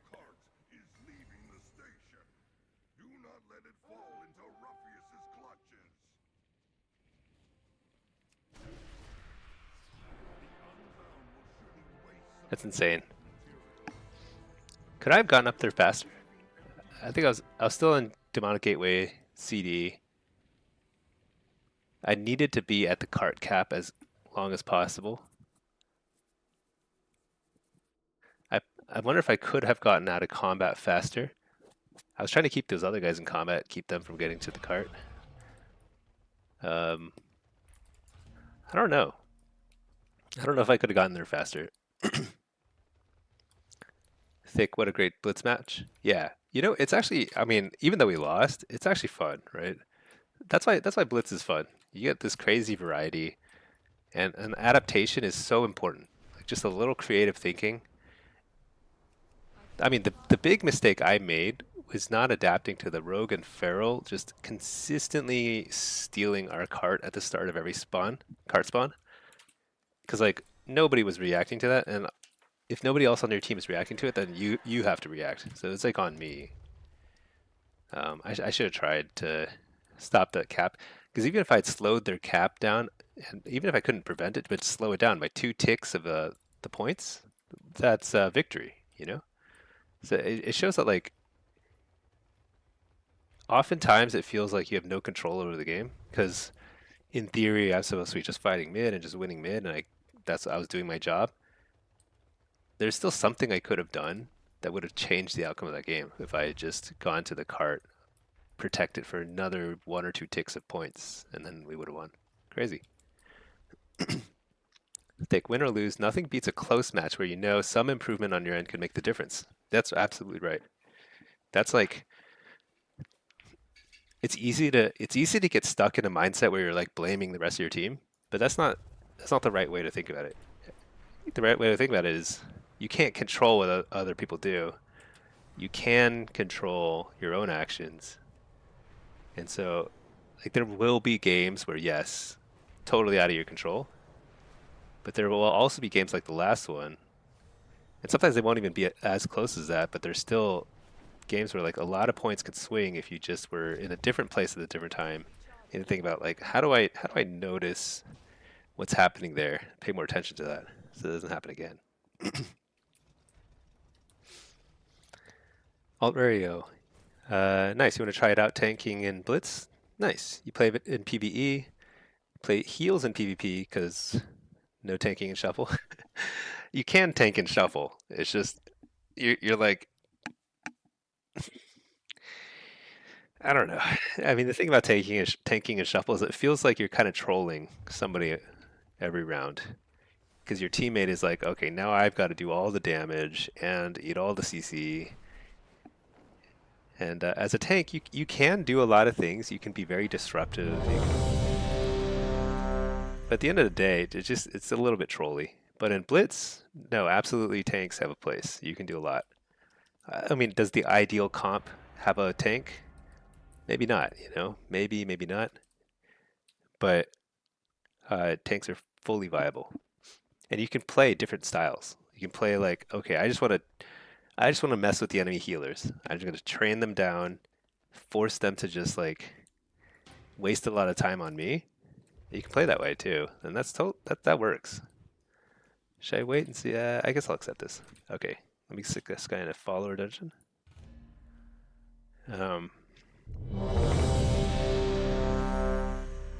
Here, tanks can have different roles depending on what kind of tank they are. If they're good at flag sitting, then a tank can sit up the flag, free up a lot of people on your team to just go out and do a bunch of damage.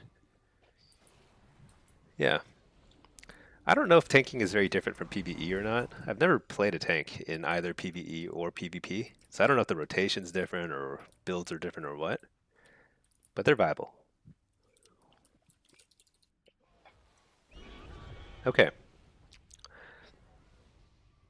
This is a tough match because they have an excellent flag sitter in the BM Hunter and an excellent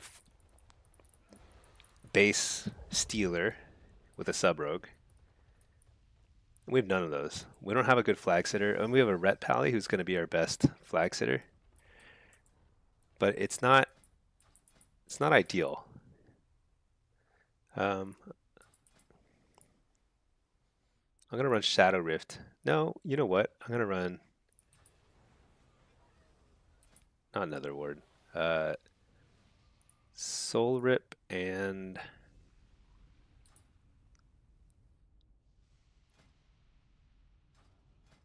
I will run Shadow Rift. Do I have Shadow Rift even keybound here? I do. Okay. How are we going to make this work?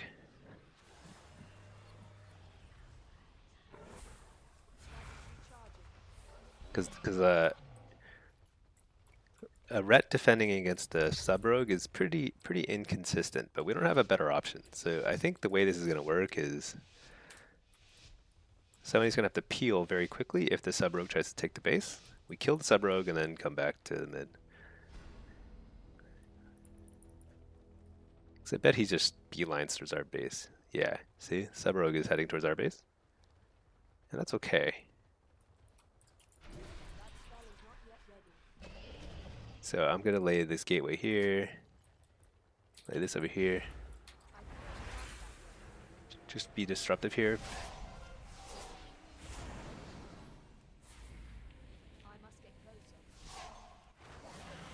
So our lizard dude is kind of interesting. I mean, I know this. Yeah, there he is.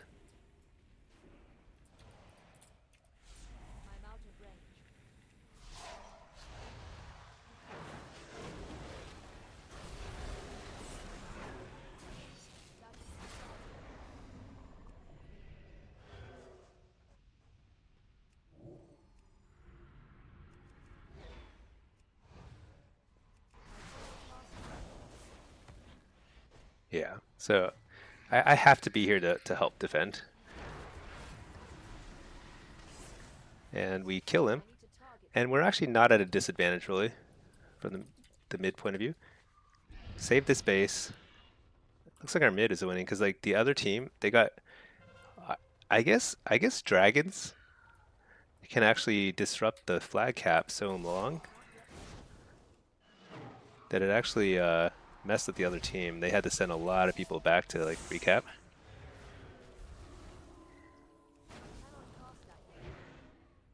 Actually, you know, when we have two bases like this,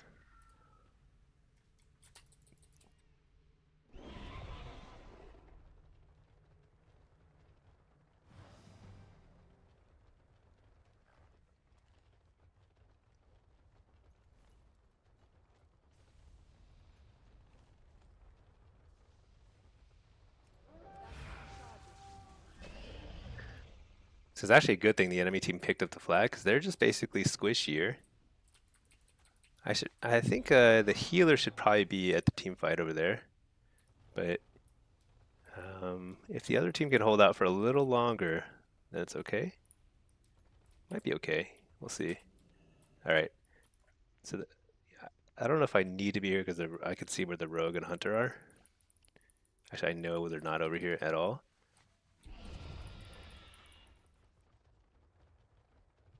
I just have to watch because the rogue is going to spawn. I need to make sure I'm not leaving the red alone when the rogue spawns.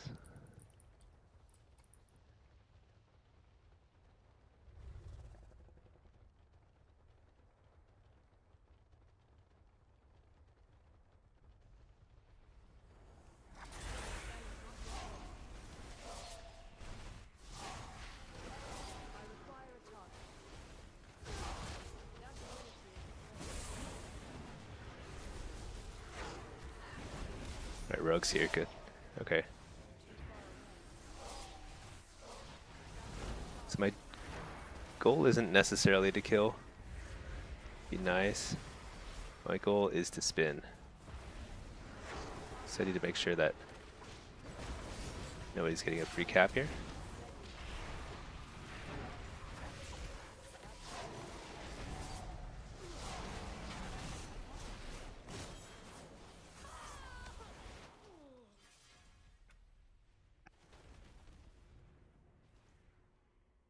Bjorn, you wish you could really lock down the class to play? I think the name of the game is you just yeah, it's hard. It takes time. Because it takes some level of like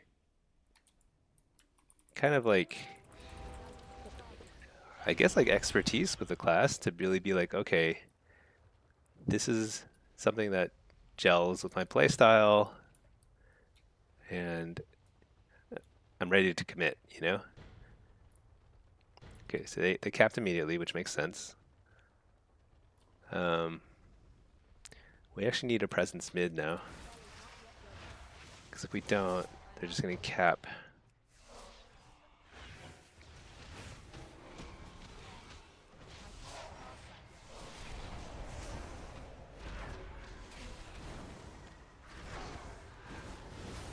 So I'm just slowing them down.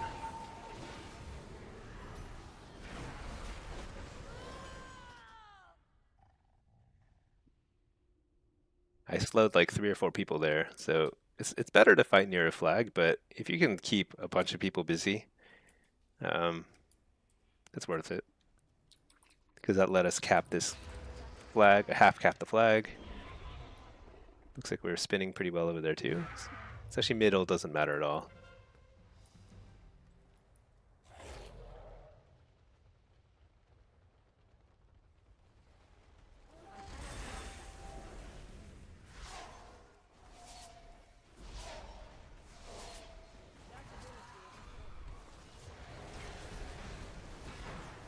So channel demon fire, I think is pretty nice. I believe it spins a flag. I could be wrong, but because it spins a flag, it's actually pretty nice to just low cooldown, hits everybody who has wither on him.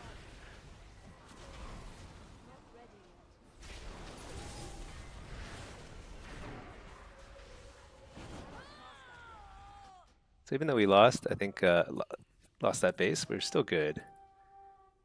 It's going to take them too long to capture the flag, so we'll still get enough points to win. It's a good game. Fjorn, trying to play arenas mainly with friends and a bit of solo. Just trying to be a people pleaser and play what's needed. That's the hardest part, isn't it? It is the hardest part. I think when you play with friends, when you play with friends, I think it actually does make sense to cater your... If you're the most flexible person in the group, picking something that plays well with what your friends are playing is gonna be more fun. Even if you're naturally enjoying a different class or a different role, playing with people is always fun. And if nobody plays healer, you know, in your group, and you're the only one who's willing to play healer, you will have more fun playing healer than not playing at all. Because if the only thing you can do is like not even play together because you need a healer, then you're just not going to play with your friends, and then you're going to get bored pretty quick. Unless you really enjoy solo play, which I do. I enjoy solo play. But if I'm playing with friends, I would play something that fits what they're doing. You've played most classes at one point or another in WoW, so you're flexible. It's just rough because you started as Lock, but literally couldn't play the game in Arena for 30, 40 seconds at a time. Yeah, because of the CC and stuff. It's just about threading in as much just like instant cast as you can. You have to spam your buttons. That's the only way to do it. Like in between stuns, you need to be getting a Shadow Burn, Con Flag. It's not easy. Or if you're playing Demo, a lot of Demon Bolts, Power Siphons, you will overcap shards all the time with Demon Bolt. I do it all the time. Simply because I need to cast something. Something is better than nothing, even if you're overcapping.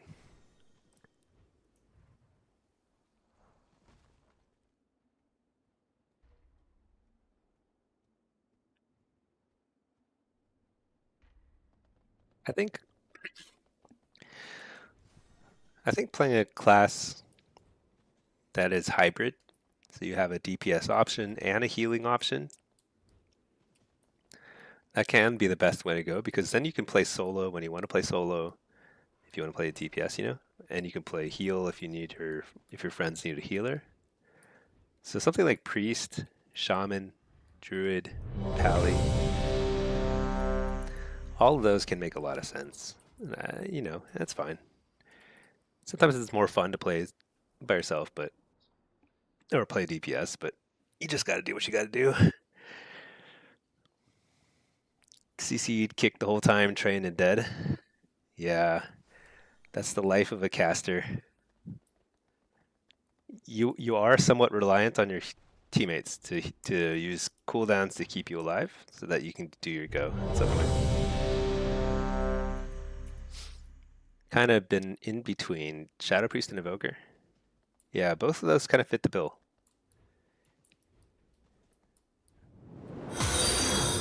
Shadow Priest is good. They're all pretty good. I'm gonna play more and more Evoker. Right now I'm just playing. I'm having a lot of fun with the lock, so that's all I'm playing. But I think Evoker looks a lot of fun too. All right, we're chugging along here. I feel like we just faced like a crazy melee team earlier, but that was on EU. So this is now NA, basically the same MMR, 2100. I'm gonna run Shadow Rift and Soul Rip. I'm gonna play Hellcaller for sure here. Blitz, Hellcaller, no pet. Here I went frequent donor. This will be fine. Okay, this build is fine.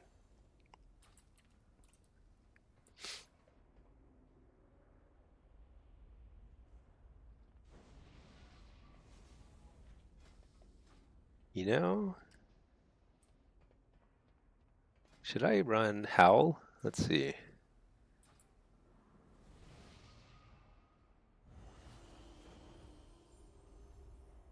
Might get a lot more value out of Howl here.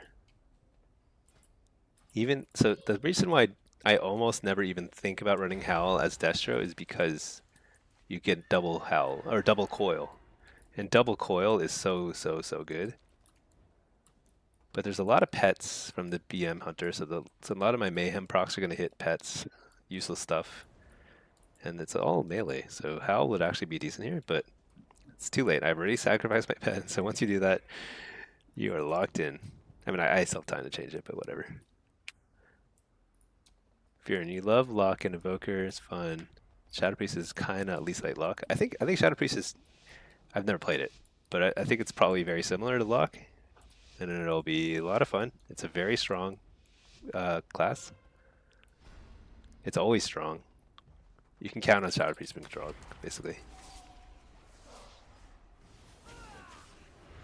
Wow, did they send everyone off carts? So I need to keep an eye on that. So when everyone is missing from mid, or lava rather, often what's happening is like there's a sub-rogue trying to like sneakily switch the track direction, but they're not doing that here.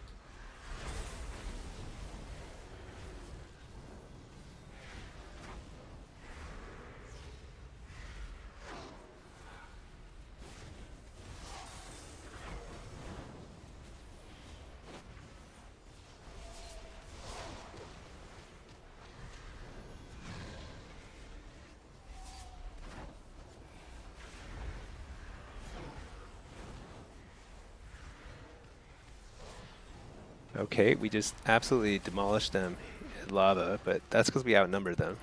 But it actually looks like our off carts are also winning. So double whammy, triple whammy. They won mid. They devoted a lot to mid. So my job here is to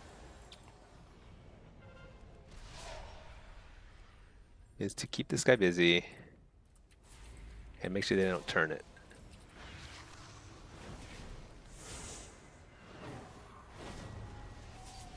Yeah.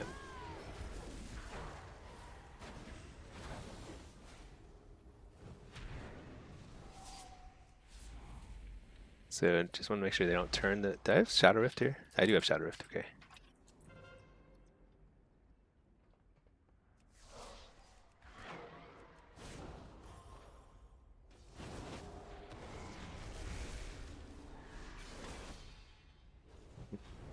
I probably should have dodged that kick.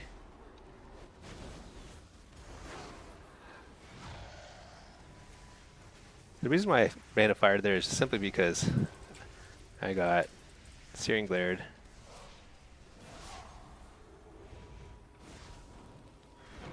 There's not much else to do.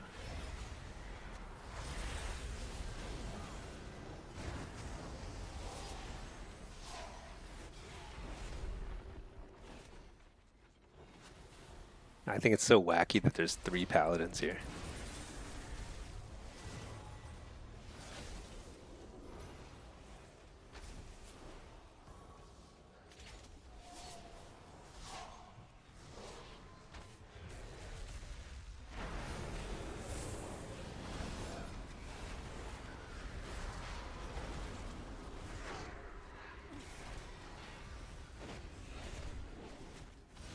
Oh my gosh.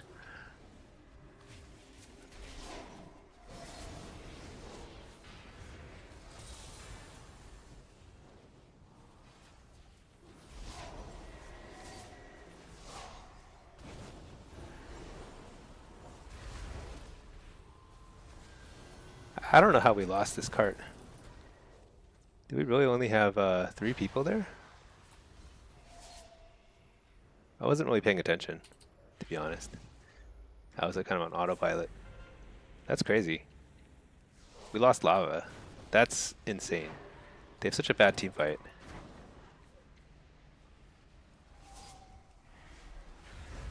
I just wasn't paying attention, like 100%. Otherwise I would have tried to Shadow Rift there or something.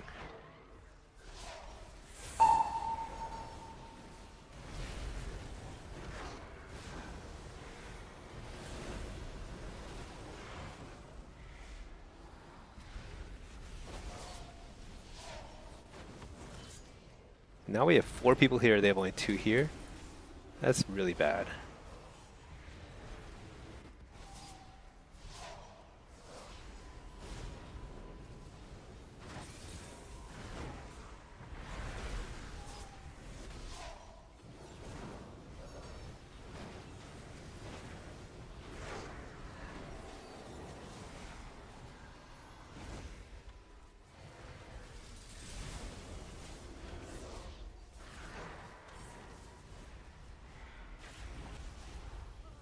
Alright, that's good.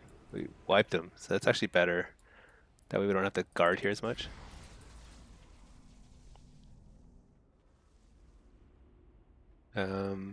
Yeah, we need a lot of help.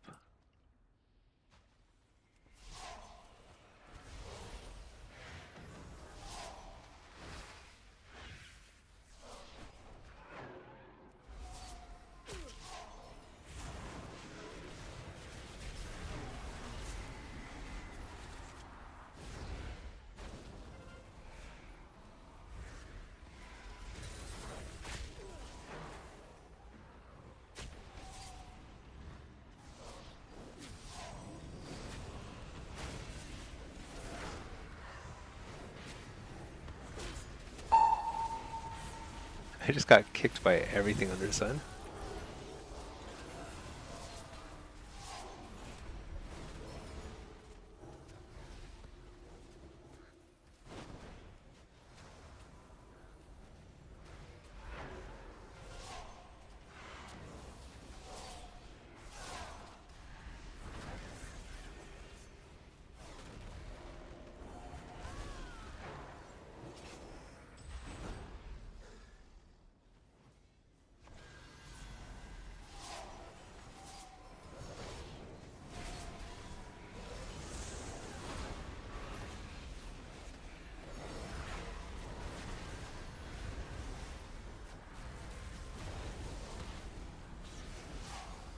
We have 5 to their 4, so we're safe here. Except that means that our off carts are once again losing.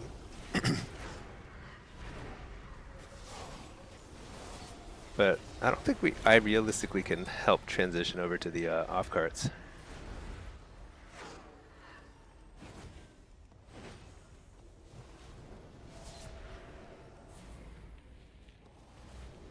I think we neglectfully lost lava once, and that was kind of game, because we had the game in the bag, but it only takes one important cart to be lost. That costs you a tremendous amount of points. It's a 300 point swing.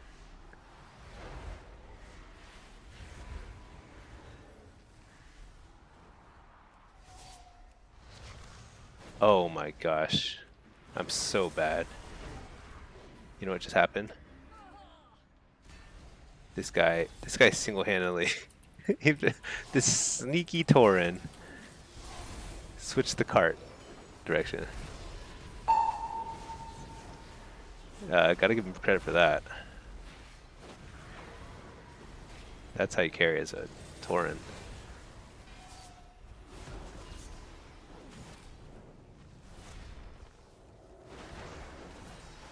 costs us another probably 100 or so points, even if we switch it back.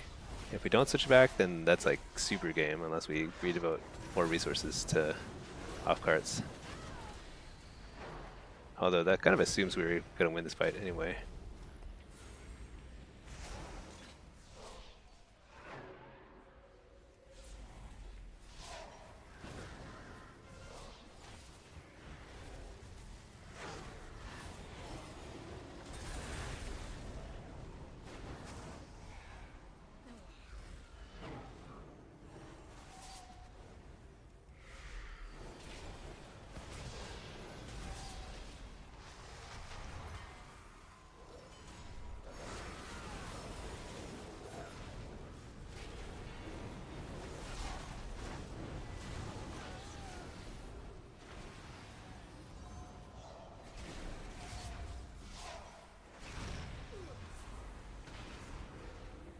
Oh my gosh.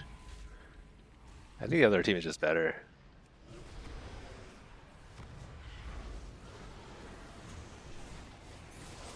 Okay, I ported those out for just a second. It wasn't enough.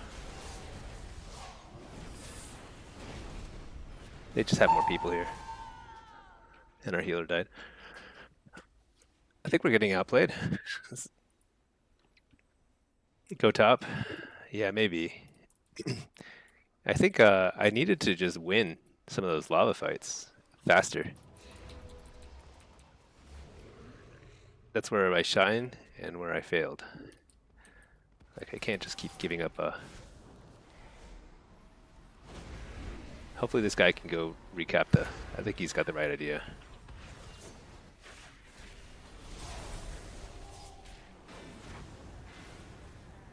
Keep these guys busy.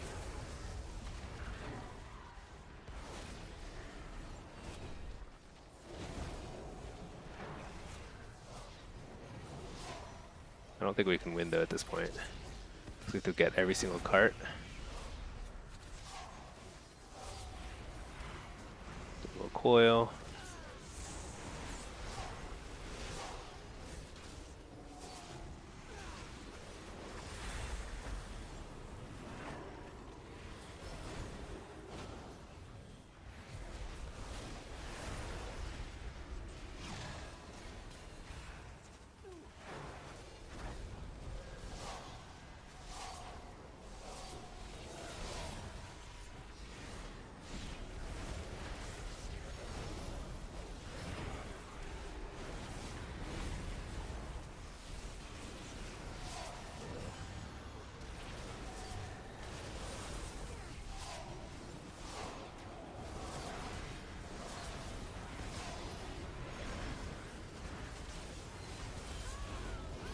Oh my gosh.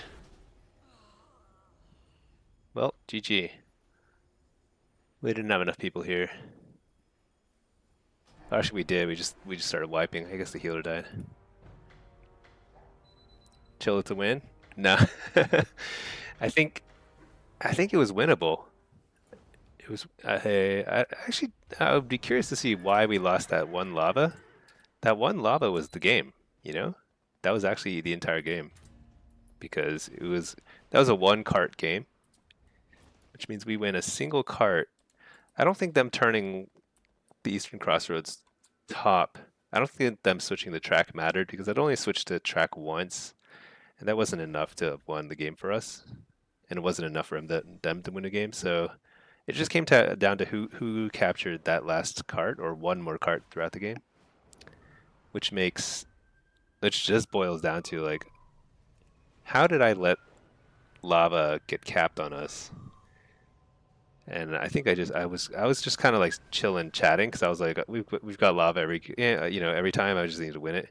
But I think like I didn't notice that one or two of our people had kind of like wandered off to go help with the off carts.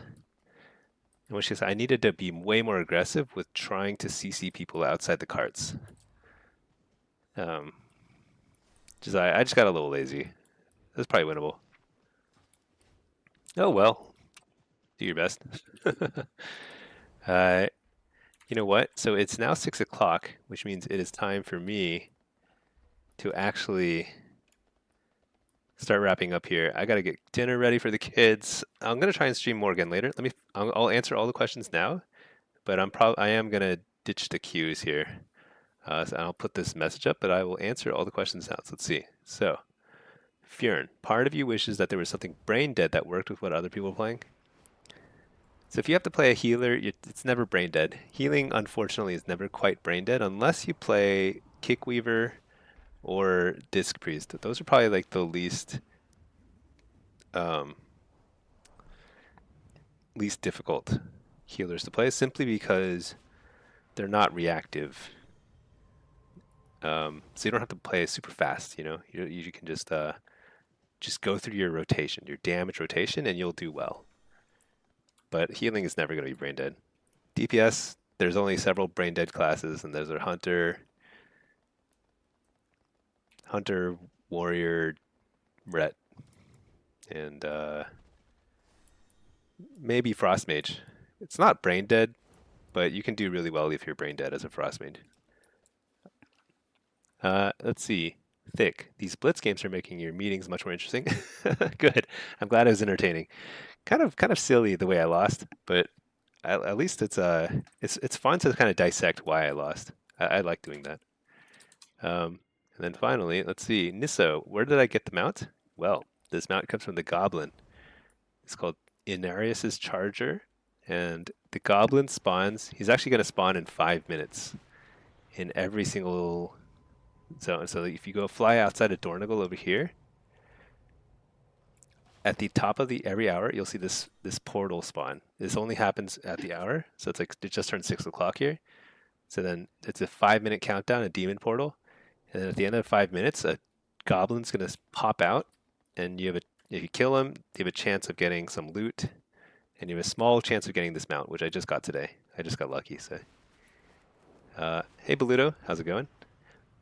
But feed them dino nuggies and call it good. Yeah. Yeah, unfortunately today I will have to call the stream here. I always feel like I'm just getting a little bit of momentum with the stream and then I have to call it. But it's actually, I've been streaming for 4 hours plus another couple earlier. I'll try and stream more if I play more later. But otherwise, hope everyone has a great Monday, rest of their Monday, and I will see you all soon. One heads up is I will have kind of family in town over the coming week, so my streaming will be a lot less frequent and a little less consistent over the coming week. I'll drop a note about that on my Discord too, so everyone knows. But after that week, I will be playing a lot. It'll be nearing the season end. It'll be fun. I think end of season 2 will be fun, and I'm really looking forward to season 3 and seeing what builds are the best and what to play and everything. So anyway, thanks everybody for tuning in. I'll catch you all very soon. All right. Peace.